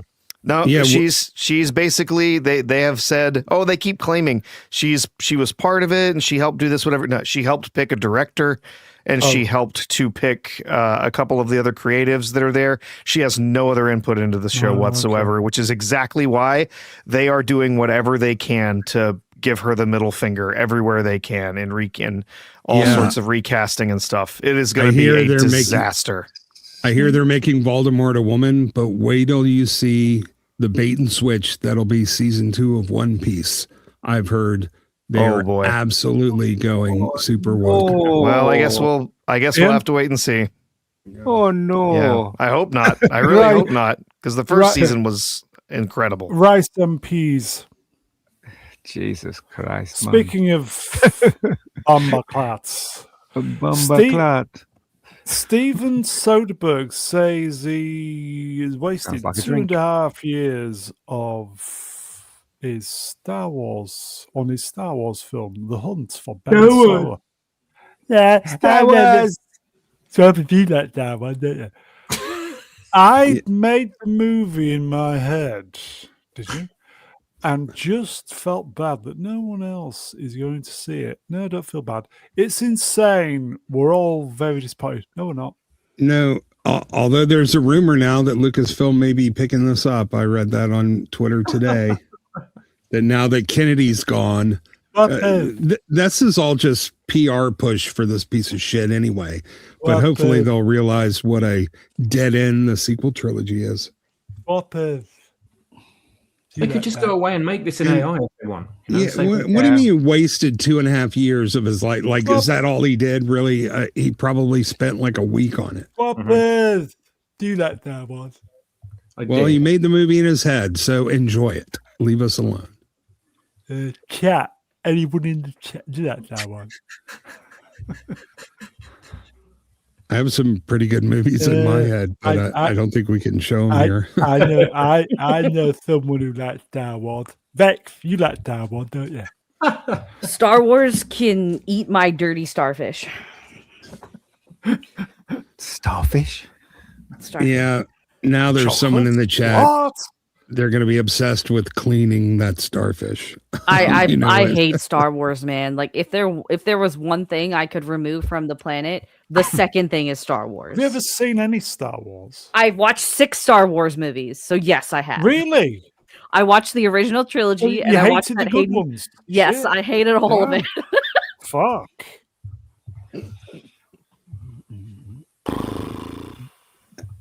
Anyway. Next. I think it's I think it's a sidestep. Oh yes. Hail Doomcock. I hear rumors Lucasfilm may make a Hunt for somebody solo Ben movie. And that's what I do. The accumulation of a long fake publicity campaign ginning up false demand for something no one wants. I want it. Aside from a few dozen Reylos and, I guess, Daisy Ridley's mom and common people. If this is the best the only got, Star Wars is alive and well. Next, just an embarrassment. No one wants this movie. Nobody except like as Dubcock said, the Reylos. Maybe nobody else cares. I'm not even convinced Adam Driver wants this movie. Will Daisy be in the movie? Can we see some Daisy? Can we see some Daisy emojis, please? Well, let's be honest, right? The Reylos are the only fans that are left, so they've got to get them together for to satisfy their urges, haven't they? What is a Reylo for the thickos like me? Those are the shippers of Rey and Kylo, the mentally ill people whose entire lives revolve around a fictional relationship. Okay, for idiots, what shippers for idiots like me? People that like a certain like two characters together romantically. That make it their entire fucking identity. Mm-hmm. It's terrifying, these people. Shippers, okay.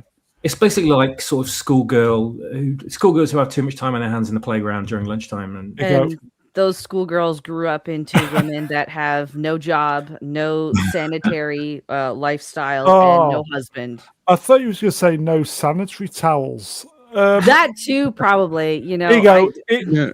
Is it alpha male who would know? Mog, Rachel a spot. He says there's only 2 of them apparently. Oh no, there's more than that, and you have to understand they actually threatened Adam Driver's wife. Yeah, they did. Yeah, Threatened her life in real because they thought she was preventing Kylo and Rey from getting together. These people are scary. It's final form wokeness, man. It's terrifying. It's not even wokeness. It's just mental disorder thanks to women. That's really there you go. Arch Colin numbers wrench element. They make up relationships, hence the name at Mr. Brown Alliance. That's me. Yeah, okay. Next. Thank you. Okay. Yeah, they often do ship 2 male characters together. It all started with Kirk and Spock. One of the biggest things I missed when Lucas sold the franchise was this opening anthem. Yep. It's still in some movies. I did watch a Fox movie recently that still had the intro music. Okay. John Williams deliberately composed the Star Wars main title in the same key as the 20th Century Fox fanfare, so the music would flow seamlessly from the studio logo into the film. Yeah, I couldn't see a Fox movie for 20 years without, dun, da, da, da, da, da, da, da, without going da da da da dun, da, da, and like shit, it's not happening. Yeah, the copy I have still has that, but maybe that's because I watch a copy that has nothing to do with Disney. Yeah, and the goosebumps I used to feel when that fanfare would go into the Star Wars fanfare, man, it used to really mean something. It was kind of part of the theme of the Star Wars theme. Absolutely. Same thing with Paramount on Raiders, isn't it? Paramount Mountain. Yeah. Swappers, was this when you really like Star Wars?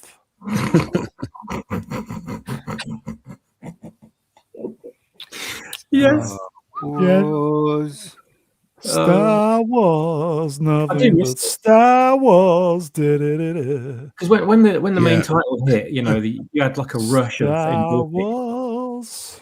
And as in much the movie as at that point. But then when this bit played before the theme actually played, like the aperitif, it was kind of the vol-au-vent before the main meal. Yes. Yeah, I do have to say, as much as I freaking hate anything modern with Star Wars, I'll still go watch that video where they do the pop-up orchestra in the middle of a shopping mall, and the guy just starts on the snare drum, and then the dun dun dun dun dun dun dun, and they all come in. It's like 20 minutes long. It's still fun. Like the original music still means something. Do you know the reason why we like Star Wars so much is because I don't know about Swappers because Swappers is a lot younger. It's because of the experience we had in the cinema when we first saw it. It was nothing like it. Yeah. It was nothing like that film when we went to see Star Wars. It blew my mind when I first saw it. And, obviously people that are younger than me, if they watch it on DVD or, they're never going to get that kind of experience. That's that. I mean, a lot of people my age, we love Star Wars because of the experience that we had in the cinema. Bruce just gave me a good idea too. Swappers, nothing but swappers. Do you like some Star Wars? Dun, dun, dun, dun. I love Star Wars. I do. Ian's right though, because that was our experience. That was the initial experience of the films. Was that grandiose display and the audio and having everyone there to watch it with, and the atmosphere and the shared experience, the feeling of the shared experience. That was all just part of it as well. It wasn't just the movie itself, and the merchandise. And it was the only way we could experience them was going to the cinema because we couldn't get home video. So these days, everything's cheap. You just get it on the screen, watch it, throw it away, don't think about it again. These aren't event moments anymore. Nope. Also, another factor that people keep forgetting about Star Wars is when we saw it in the cinema, not only were we blown away by the effects, we were also blown away by the sound effects. The sound, it had Dolby and Yeah. It was in those days very rare that you had that surround kind of sound. Yeah. Okay. You mean Incredible. doubly? If Don't I you may, mean Doubly. okay, Oh, you mean if, doubly, Ian? Doubly. Yes. I may. Yes. If Vex was the same age as the rest of us and went to see Star Wars in the 70s, like the rest of us, Nah, it might she not would- be her thing. Maybe not. You know. I think she'd have a No, different opinion. No, I But there you think go. I think she would have a different opinion, but you never know. I don't know. I'm still of the mind. Originally, women Star Wars fans were still few and far between until the original men started to have daughters that they introduced Star Wars to. 10 or 15 years later. I see. I'd have to agree with that. I mean, there were plenty of females that enjoyed it, but they were so insignificantly small in number. What about the film? Yeah, it was like 1 out of every 10 or 15 dudes. And a couple decades later, there are more women at Comic-Con cosplaying than men because those Star Wars fans grew up and had children, believe it or not. Okay, And, I've got a song here. The Acolyte. I love the Acolyte. Mute. Far mute. better than Star Wars. It Shall we saved move my on? life. Okay. Oh, didn't So we move very posted far. this. Okay. It's a sidestep. To build a Death Star in real life would take 20 years and $2+ quintillion. Hey, How did I know? Yeah. How the fuck would they know? We don't have the materials or the technology or the Exactly. engineering, so it Yeah. might as well be $1 jillion. Yeah. Didn't somebody get that much money put onto like a gift certificate in the UK or like? Actually, it was an Amazon gift card Oh, okay. done by a Nigerian prince to build a new Death Star with the money that he's going to give to you back later. Yeah. So that's how much money that Jeff Bezos earns passively a week, isn't it? how could you build anything that big? It'd just be impossible, wouldn't it? You can't. Well, You like I can't. said- I mean, it's the technology of the Star Wars world. That's what they were allowed. Exactly, To, that's yeah. how they Yeah. could build it. We have none of the components. You would need different materials, different designs. Not even if you were just going to make this out of plain old metals that we have available today. We don't have that much metal sitting around on Earth to be able to build that. It's If we insane. make the health and safety on Earth would at least guarantee some rails. Oh yeah. Oh, Certainly. Yeah, OSHA would have a shit fit with the Yeah. original Death Star. All of the Imperial architecture, not really safety first kind of thing, Can I just say, if Jeff Bezos is listening, like you say, Brown, I He just want does. to make a James Bond suggestion for his new movie or series or whatever he's going to do. If you're coming up with a title or you're struggling for it, then I've got a great one for you, and it'll probably be very, very apt for the subject matter. Coctopussy. I like it. There you go. On that bombshell. Michelle Yeoh now has a star on the Hollywood Walk of Shame. She's signed to the devil, isn't she? She's into all this nonsense with the trans and all that crap, isn't she? So Listen, I'm Shame. going to have a hot I don't think she's ever that great an actress. She was a good martial Great. artist, and she made some really good Hong Kong movies, and Agreed. and her English is unintelligible. After all this time, she couldn't get like a vocal coach or something. That whole everything, everywhere, all at once. That was the That Amelia Perez film of that sucked.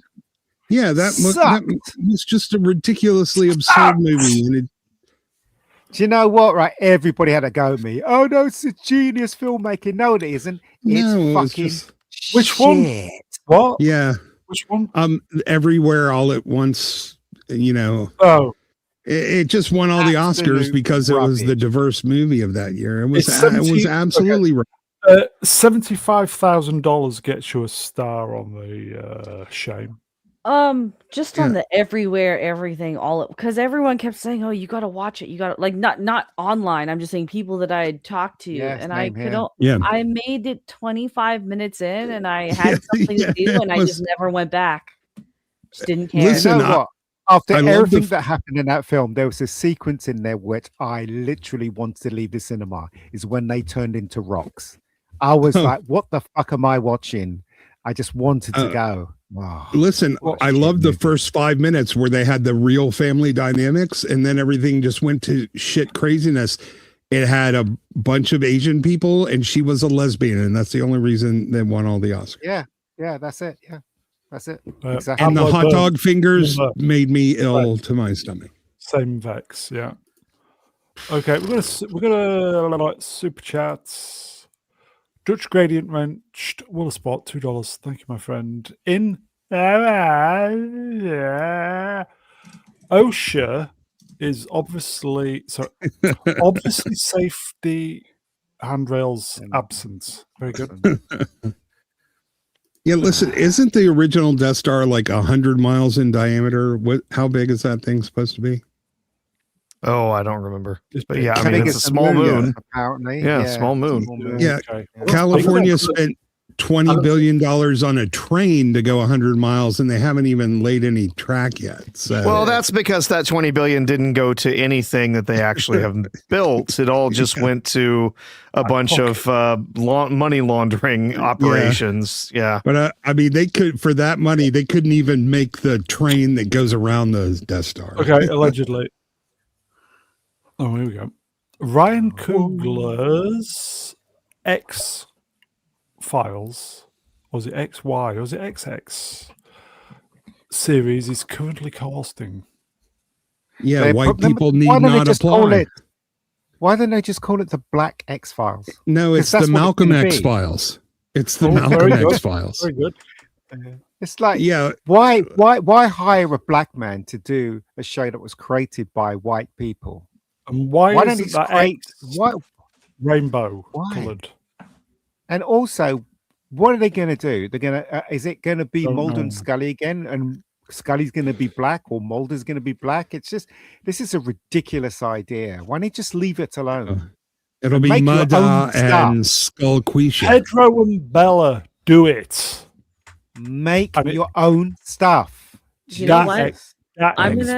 I'm gonna push back on the only black man on the panel, okay? And I'm just gonna say this has the potential to be one of the greatest satires of all time. But not intentionally. It will be an accidental satire. Well, you know, I'm sorry. I feel like the guy is a serious race baiter, and maybe Mulder will be a woman and Scully will be a trans something. I don't know. But black people are so the black people in Hollywood are so dumb. Don't they realize they're being used? Why can't they just stand up, fight for themselves, and create something new for themselves? Yeah, I want to mention at this point that crap. I know Mega Geek is black for all you listening at home. Okay, X. I was gonna say I have an answer as to why they won't, but you won't like it, Ian. That's all I'm gonna say. No, I don't care. Go on, say it. I also don't want to get Brown demonetized. Oh, okay. Yeah. Okay. Hold it. Let's move. Let's move on. We'll blast through what we've got left. Oh, here we go. Twink. Oh God. Timothée Chalamet discusses Dune Part 3 and his future with the franchise. Everything was sacred, and it was my last time doing Move along. What's this? Okay. Right. Okay. This is Josh Gad tweeting about Hail Mary, and then Robert Burnett fires. They saw it. After Wonder Man, I was unsure we'd ever hear from Josh Gad again because he disappeared in the thing. But here he is confirming everything I've been saying for the past year on social media at Nerd Cookies, and we're going to throw a rave, and John Digweed is going to spin Project Hail Mary. I don't know what that means. Nor do I. Does that mean it's good? I understand all the words he's using, but I have no idea what the fuck he's saying. Yes. This is very, very, very drunk. This is one of my all-time I really somehow matches. It's pound for pound. That means they liked it then. Ian, we can't hear you. You're muffled. Oh, No, the thing at the bottom. Who wrote that? It says liked by Kyle Newman. it was written by Josh Gad, which is so. I have greatly been looking forward to this movie. We bought tickets the moment they were available, dead center of our IMAX theater, for the very first showing in our theater here.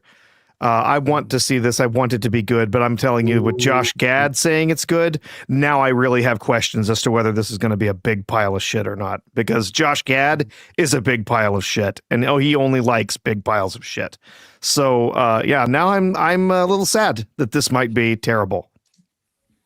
Who is John Digweed?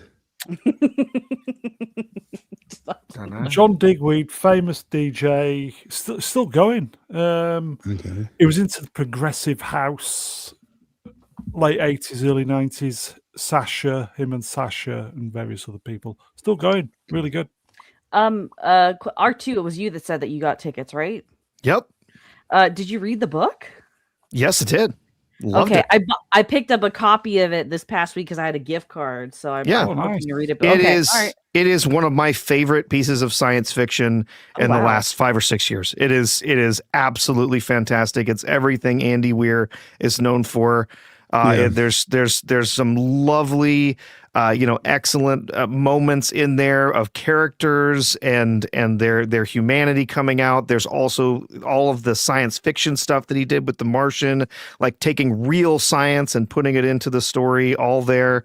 And it's a really very well done, well told science fiction story. And the book, I can tell you, absolutely fantastic. You need to read it. I hope the movie is a good adaptation. I really do, but I freaking hate Josh Gad. So it's solid science. And will we be shouting Rocky at the end of this film? Maybe could be. But the truth is at the end you have two people who could not have come from further apart in the galaxy, who come together. They work together to not only, as you've seen in the trailer, not only to save their people, but to save one of their races, but to save them both. And they work together throughout this incredible story. And it's a really, really good story. Yeah. The science and engineering in the book is all really solid and real, except for a couple of nods to the sci-fi part. He invents a concept called super cross-sectionality, which isn't real. What? But I've read the book 3 times. It is, funny. The first time it was a little bit hard start for me. But once I got into it, man, it just tore it up, and it's an easy read. I don't know if I would recommend reading the book if you haven't already before the movie or not. In it? But definitely recommend reading the book after, at least. Yeah. There is no bumming on. But, it's real sci-fi with genuine characters and real honest, real emotion in it. And it's something that almost everybody can relate to as long as they have a brain. If you're really super stupid, you're probably not listening to the stream. You might not like it because you won't be able to understand anything because, it doesn't have like stupid Starfleet Academy shit. It does have humor, but it's smart humor, right? It's really well written. And the world building is exceptional. His conception of the aliens and how they evolved and what the differences are, it's pretty damn ingenious. And very creative. The alien is a very alien race. When you start to talk about the way the biology works and everything between literally the main character here is almost like he can't believe that such a thing has happened, but that there's an animal that has evolved, a creature that has evolved that is so wildly different from humanity, but yet he eventually starts to understand like how this different biology would come about and how that would work. Yeah, because he has a different sensory apparatus than humans. Some of what we take for granted is damn near magic to him, and he doesn't understand certain concepts I don't want to spoil anything further than that. Didn't Arthur C. Clarke say something along the lines of any advanced technology would be deemed as magic to? Yeah, but they're more advanced than you. I wouldn't say advanced. It's just so far out of their empirical experience. Like, let's say if you couldn't hear, how would you describe music to somebody? Kind of thing. Yeah. Answers on a postcard. And actually, if you're deaf, you'd probably say Billie Eilish. That's how you, or Taylor Swift. That's how you describe music. I'm just going to want to ask from someone that's not invested in this in any way, but might consider going to see it in the cinema. What is saving this film from being free of DEI? I'm not sure. The book is free of it, except, there are a couple, world leaders that are women, but we have those now. So hold on. I have a better question for you, swappers. They do things just like the real ones do. Does the DEI matter if the movie and characters are actually good? Well, it's not in that case. Well, what I mean by DEI is forced DEI that shouldn't be there. And the story is compromised because of it. Yep. I don't think you can have a good movie and force DEI at the same time. I would say that what saves this movie from them being able to do that is that you really only have two central characters for this entire film. And we already know that those two central characters have not been race swapped or anything of that nature. You really just have the two characters, Rocky and I just forgot his name. Grace. Yeah, I do have to say to Ex Flavius, this story is kind of like a low-tech Lensman story, actually, and you could say Rocky's a little bit of Wursel. Yeah, I was. Yeah. Yeah, I was a little concerned that they were going to make Rocky a woman for quite some time, that they were going to try and turn Rocky into a female. Why didn't they get Sylvester Stallone to play Rocky? Anyway, let's move on. Okay, we'll blast through all these. Okay, Netflix co-CEO Ted Sarandos has outlined their plan for releasing films theatrically if they buy Warner's 45 days theatrical film release, digital later, release streaming on HBO. Yeah, too late. We already know he's lying. We already know that they call a 25-day to streaming still a 45-day window. Nobody's buying his bullshit. And actually, Netflix just fell under 50% on the Polymarket odds for buying Warner Brothers. Okay. They are now the underdog. Okay, they should make films 6 months before anything goes on to streaming, or then people might watch it at the theaters. But anyway, okay. Well, nobody could hold it. They could say anything they want. Nobody would hold them to this. They're not breaking any laws. This is all just bullshit spin PR anyway. It's bullshit, man. The Mummy. Typing first poster for the 25th anniversary re-release of The Mummy Returns. The Mummy Returns was rubbish. The first one was what? Mummy Returns was absolute nonsense. Did they ever show the first Mummy release? They did on the re-release. Yes. Oh, okay. But the reason why this one doesn't work is because Jerry Goldsmith's theme and music is not in there, so that's down.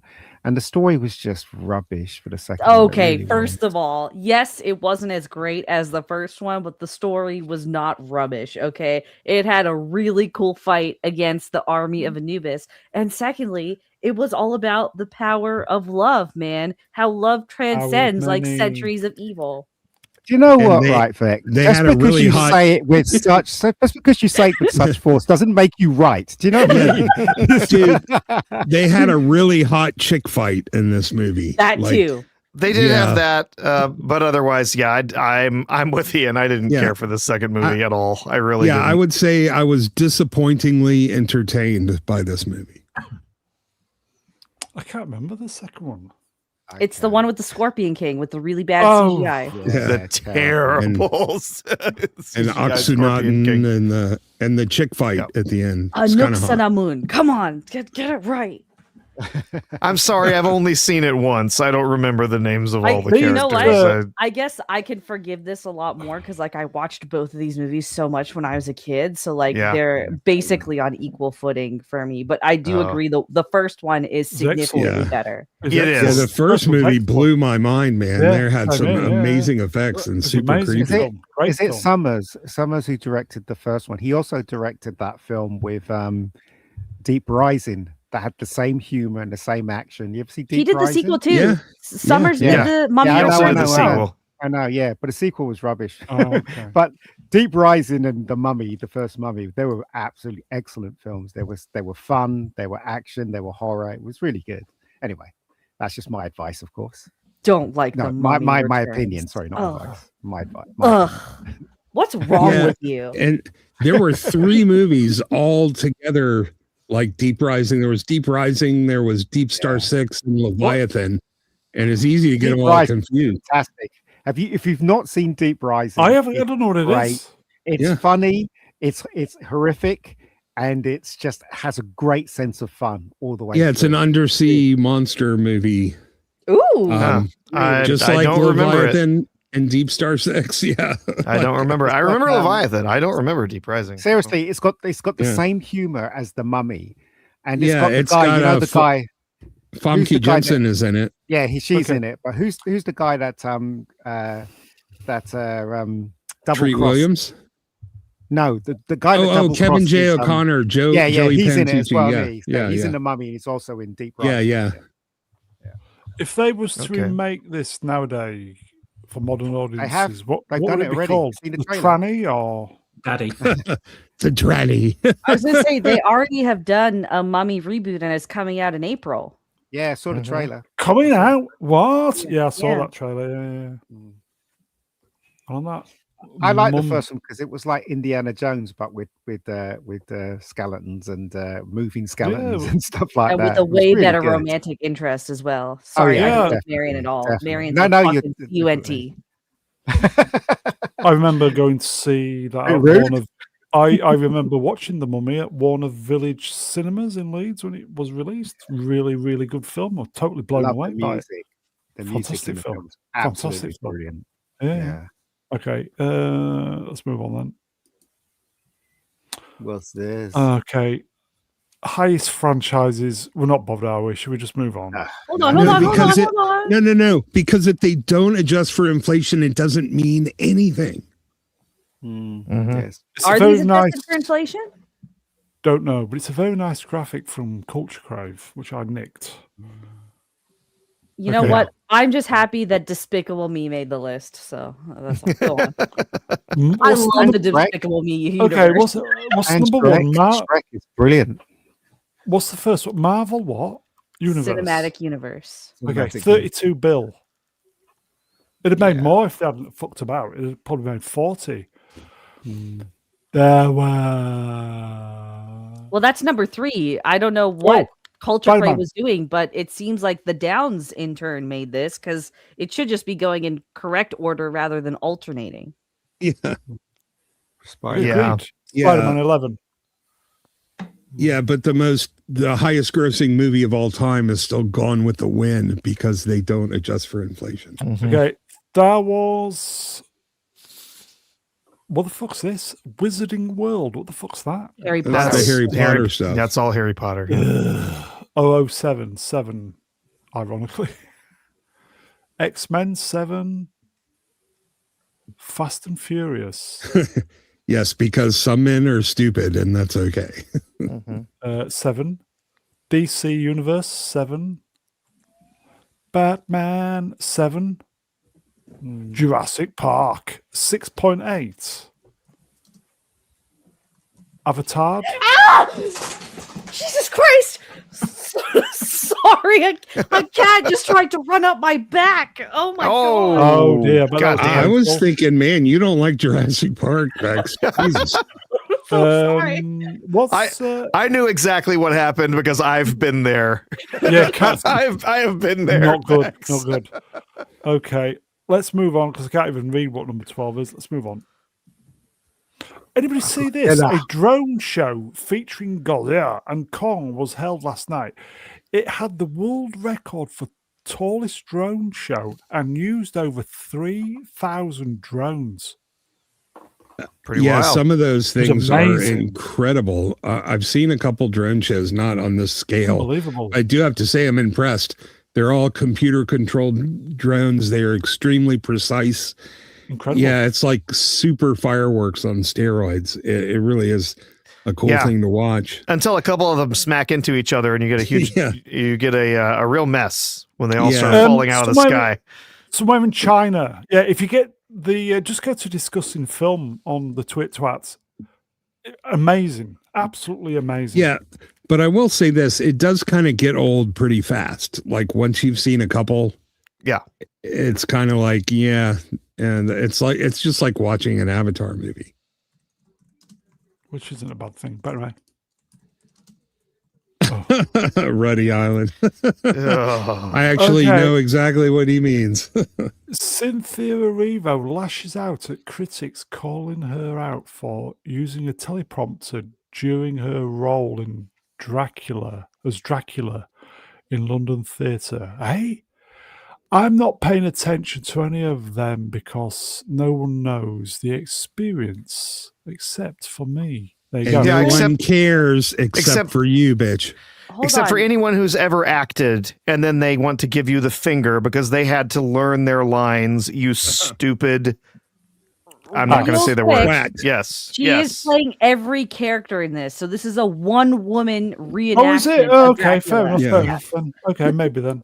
Yeah, she did a good job as Nosferatu since looks just like her, I have to say. How dare you? How dare you besmirch Nosferatu's name? Oh, fair enough. But she does. From the side, she looks like a xenomorph.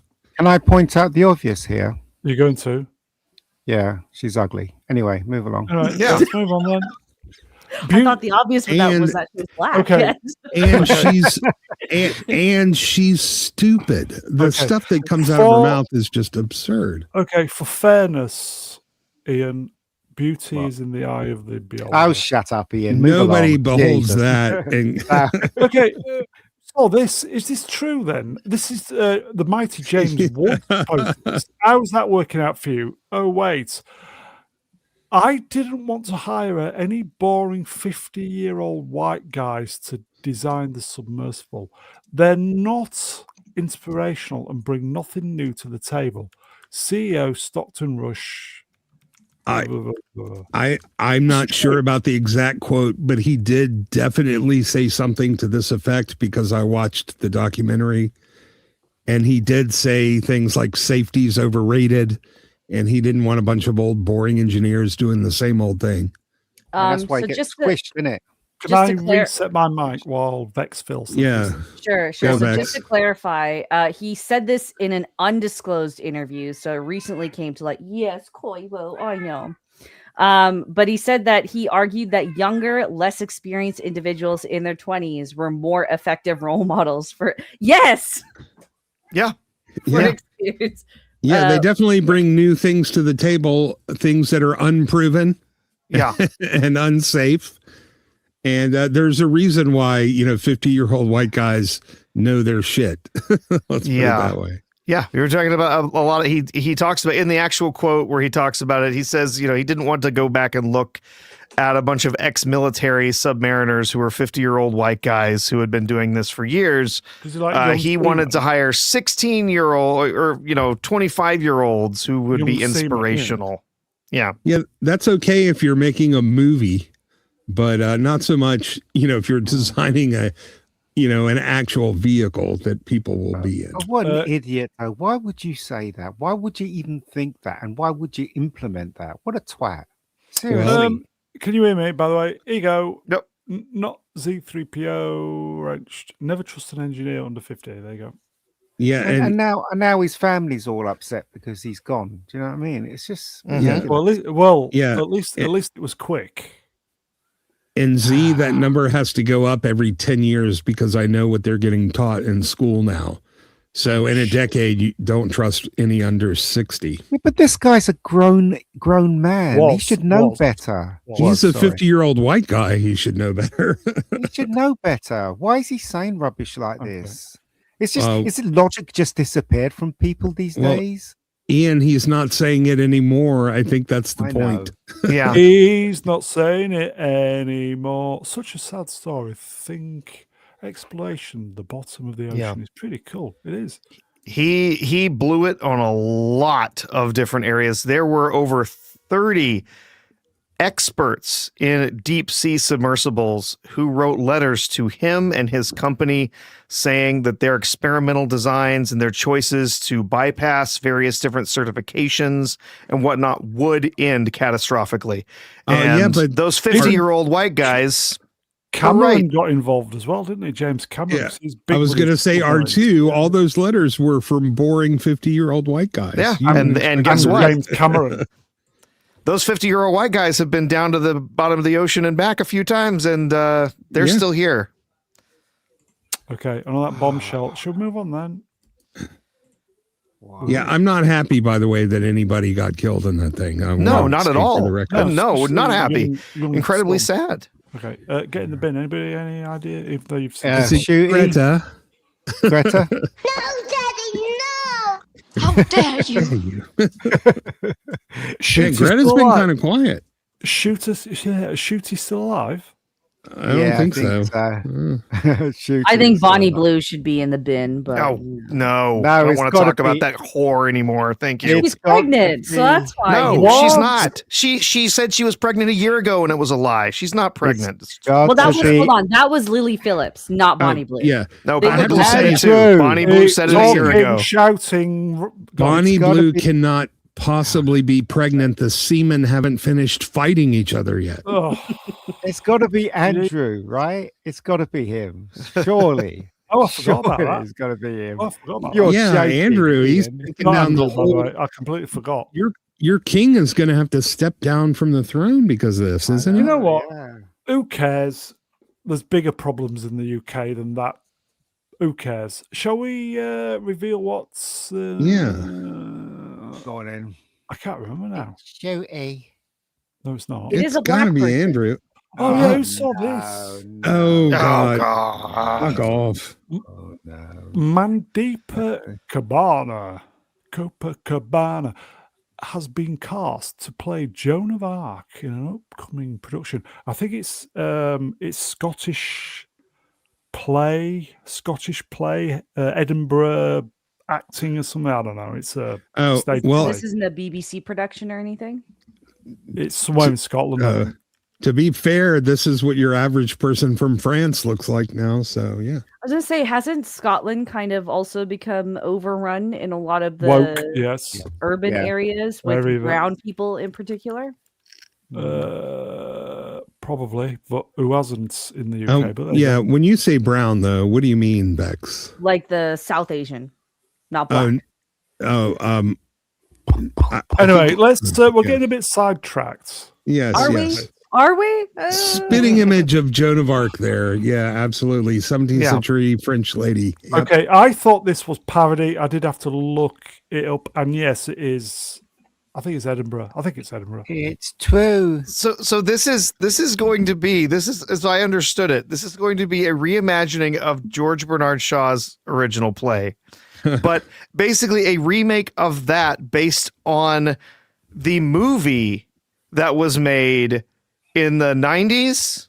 And this is literally the joke from Hot Fuzz, where they're doing a play of the movie of the play, and it's gonna be so awful. I hear Cleopatra's gonna make a cameo as well as Anne Boleyn, so should be fun. You go, Fat Joe numbers on that. I'm a black guy that likes the real Joan of Arc. For the love of God, these race swapping of white characters. They didn't do it with the horse, though, did they? Maybe Helen of Detroit will show up as well. Actually, to be fair, they might have color swapped the horse because it would have been more likely that this were a brown horse, not a white. Very good. Very good. Yes, I stand corrected. Okay, let's move on then. Simu. He can't even lift a sword. No. I do like Ruddy's avatar, by the way. Huh. Why did George? Hello, George. Always turns up right as we're finishing. Like, you can set your clock by George. Okay, and finally, I couldn't think of anything for and finally, so I just thought I'd throw this in because we're going to be roasting this for the next few weeks, and I've been doing some research for merchandise, so we're going to try and do a merch stream for the movie. So, just aliens. Huh? Oh, Indeed. is that that's the UK's new foreign policy? It may as well be. Yeah. So And aliens. finally, aliens. Who likes aliens? Anybody? I like aliens. Yeah. There are some places in London you don't go alone. Yes. Okay. I think we should confused. do a homework. I started watching it and then I stopped watching it. Yeah, and in Covent Garden, no one can hear you scream. Okay. Also, so I just realized that the Silence of the Lambs thing should have been in the end finale. Mm, there you go. the Andrew thing should be on finally as well. The Andrew thing. Yeah. No, the guy that played Buffalo Bill, he came out this past week and was like, Came out? What? No, it was yeah. Yeah, there were apologizing yeah, for having yeah. made Silence of the Lambs. Yeah. And then Francis Dollarhide actor also died the last couple of days. Wait, Ralph Fiennes died? No, the first Francis Dollarhide from Manhunter. Oh, you scared me. Okay, so we're gonna be covering this on the Wednesdays for a few weeks. Probably we've said 4 weeks. We've done 1 week. Yeah. We're going to do a merch stream because I've been doing some research for all the movie merch you can buy or what has been released over the ages, and there's some really good stuff. So we're going to be kind of deep diving aliens over the next few weeks. Oh my God, Tom Noonan died? Yeah, that's what yeah. Yeah, he was he was a phenomenal character actor and just really. He was like one of the strongest characters in Hell on Wheels in those first 2 seasons. Mm-hmm. Oh my goodness. Yeah. Sorry, go ahead. Sorry, Brown. Okay. Swappers, why should everybody be watching the aliens live stream we're doing on Wednesdays? Sell it to them. Well, I mean, it is only my opinion, but I think it's one of the greatest films ever made, and you never get tired of covering it, talking about it, or revisiting it. And we're doing the special edition version as well, so you get extra wides in this one. But it doesn't matter how long the break you've had since you last seen it; it's always worth going back and watching. And it's kind of we're poring over every meticulous detail in this film from beginning to end. So if you've got any love of sci-fi whatsoever, and especially if you do love this Alien series, then you'll definitely love the stream. Yeah, you know how the eye in Aliens, somehow I can see Vex using that as her avatar at some point. It's got her name written over it, all over it. Okay. I think that's it then, folks. So we'll be back on Wednesday doing Aliens, so look out for that. So I think that's it, everybody. Yeah, the sentry guns, fucking amazing. Okay. Episode 327, Musings, today's date. The mighty, rest in peace, Robert Duvall. So that is it, folks. Chat, you're wonderful. Thank you for the interaction, the supers, the mightily generous, indeed, bedtime, mightily generous donation from Mog with the membership. So if you got one of those, thank the alpha male Mog. So that is it, everybody. Quick super chat coming in at the death. Carl Voigtlander, wrenched, will spot, $10. Thank you, my friend. You know I am a dog person. I'm a dog person, well, but here is 10 for the cat cam. It's official now. You've got to get one. Oh. Okay, I'll see what I can do then. I bet you'll get more viewers. Just run it. Just have the cat cam running live all day. Leave it. Yeah, I mean, we want to see Jet actually, talking on camera. If she's going to be on the stream, we want to see her. She's waiting by the door to be fed. So anyway, Yeah. okay. We are going to be raiding Wayfarer. He's talking Babylon 5 season 1 finale Chrysalis. So we're going to raid. It's going to auto raid. So look out for that. So chat, you're wonderful. If you could leave a thumbs up, comment afterwards, that'd be great. Another super chat coming in. They're all coming in now. Mega Spider-Man, Reg, 2 euro. Mr. Brown, any news of Platoon coming back on? That is a good question. That is a very good question. Maybe Platoon's, Vex can ask him tomorrow. Platoon's always busy, isn't he? Yeah, he's been so busy that we haven't had Beast up in 2 weeks. Yeah. I don't even know if we'll have Beast up tomorrow. Like, I'm assuming that we won't have No, it I've heard either. nothing off any of them. Oh, Yeah.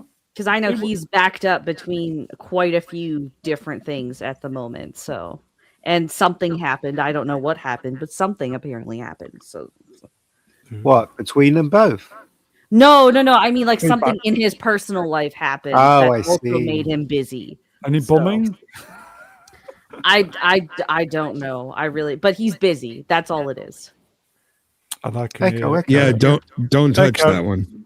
Don't touch. Echo! There's Justin another one. Channels, wrenched. Watersport, $5 for the car cam. What? The cat cam. What? For the cat cam, I reckon he's saying.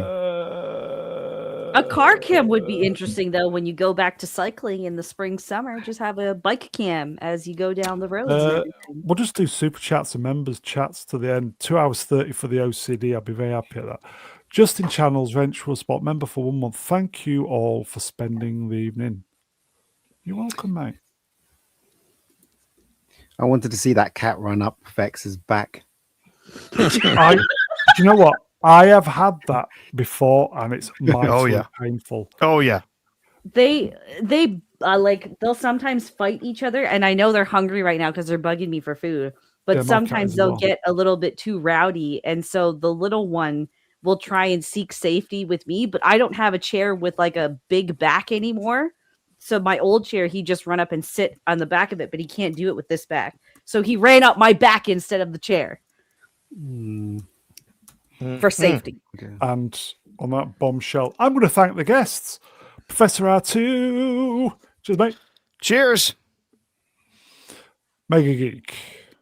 Cheers, Ian. No worries. No worries. Bedtime, mate. Yeah, it The certainly is. mighty Vex Electronica. Cheers, Vex. Thank you for inviting me on. It's always a lovely time. And thank you, chat, for some great comments as well tonight. The mighty Swap Shop, Star Wars Retold. I don't know where he is. Swap Shop, the mighty Star Wars Retold. Cheers, mate. Sorry, I just sat on my microphone. Thanks to the chat. You've all been great. Yeah, it's a very nicely shaped microphone. Thanks to the panel. It's always fun. Can't wait for Wednesday. Aliens again, baby. Alien building. Mister, cheers, pal. No worries. Thanks, chat. Always Okay. fun. Okay, we're gonna we'll see if we can get to 2 hours 30. Helps with the OCD. Mega Spider-Man Ranch Duo, Fave, Dennis Quaid, and Dolph Lundgren films. Bloody Did they hell. make a movie together? Yeah, they know. I Inner don't know. Space. For me, Dolph But Lundgren. Dolph Rocky Lundgren IV. wasn't in there. Rocky 4. Anybody else? Anybody else? Come on Yeah, I in. mean, I know. Rocky IV and Ugh. yeah, I don't know. Universal Soldier. Oh, that was all right. Enemy Mine. Oh, another cracker. I'm Wait. drawing a blank on Dolph Lundgren films, but for Dennis was it? Quaid, this might be a hot one. Pandora.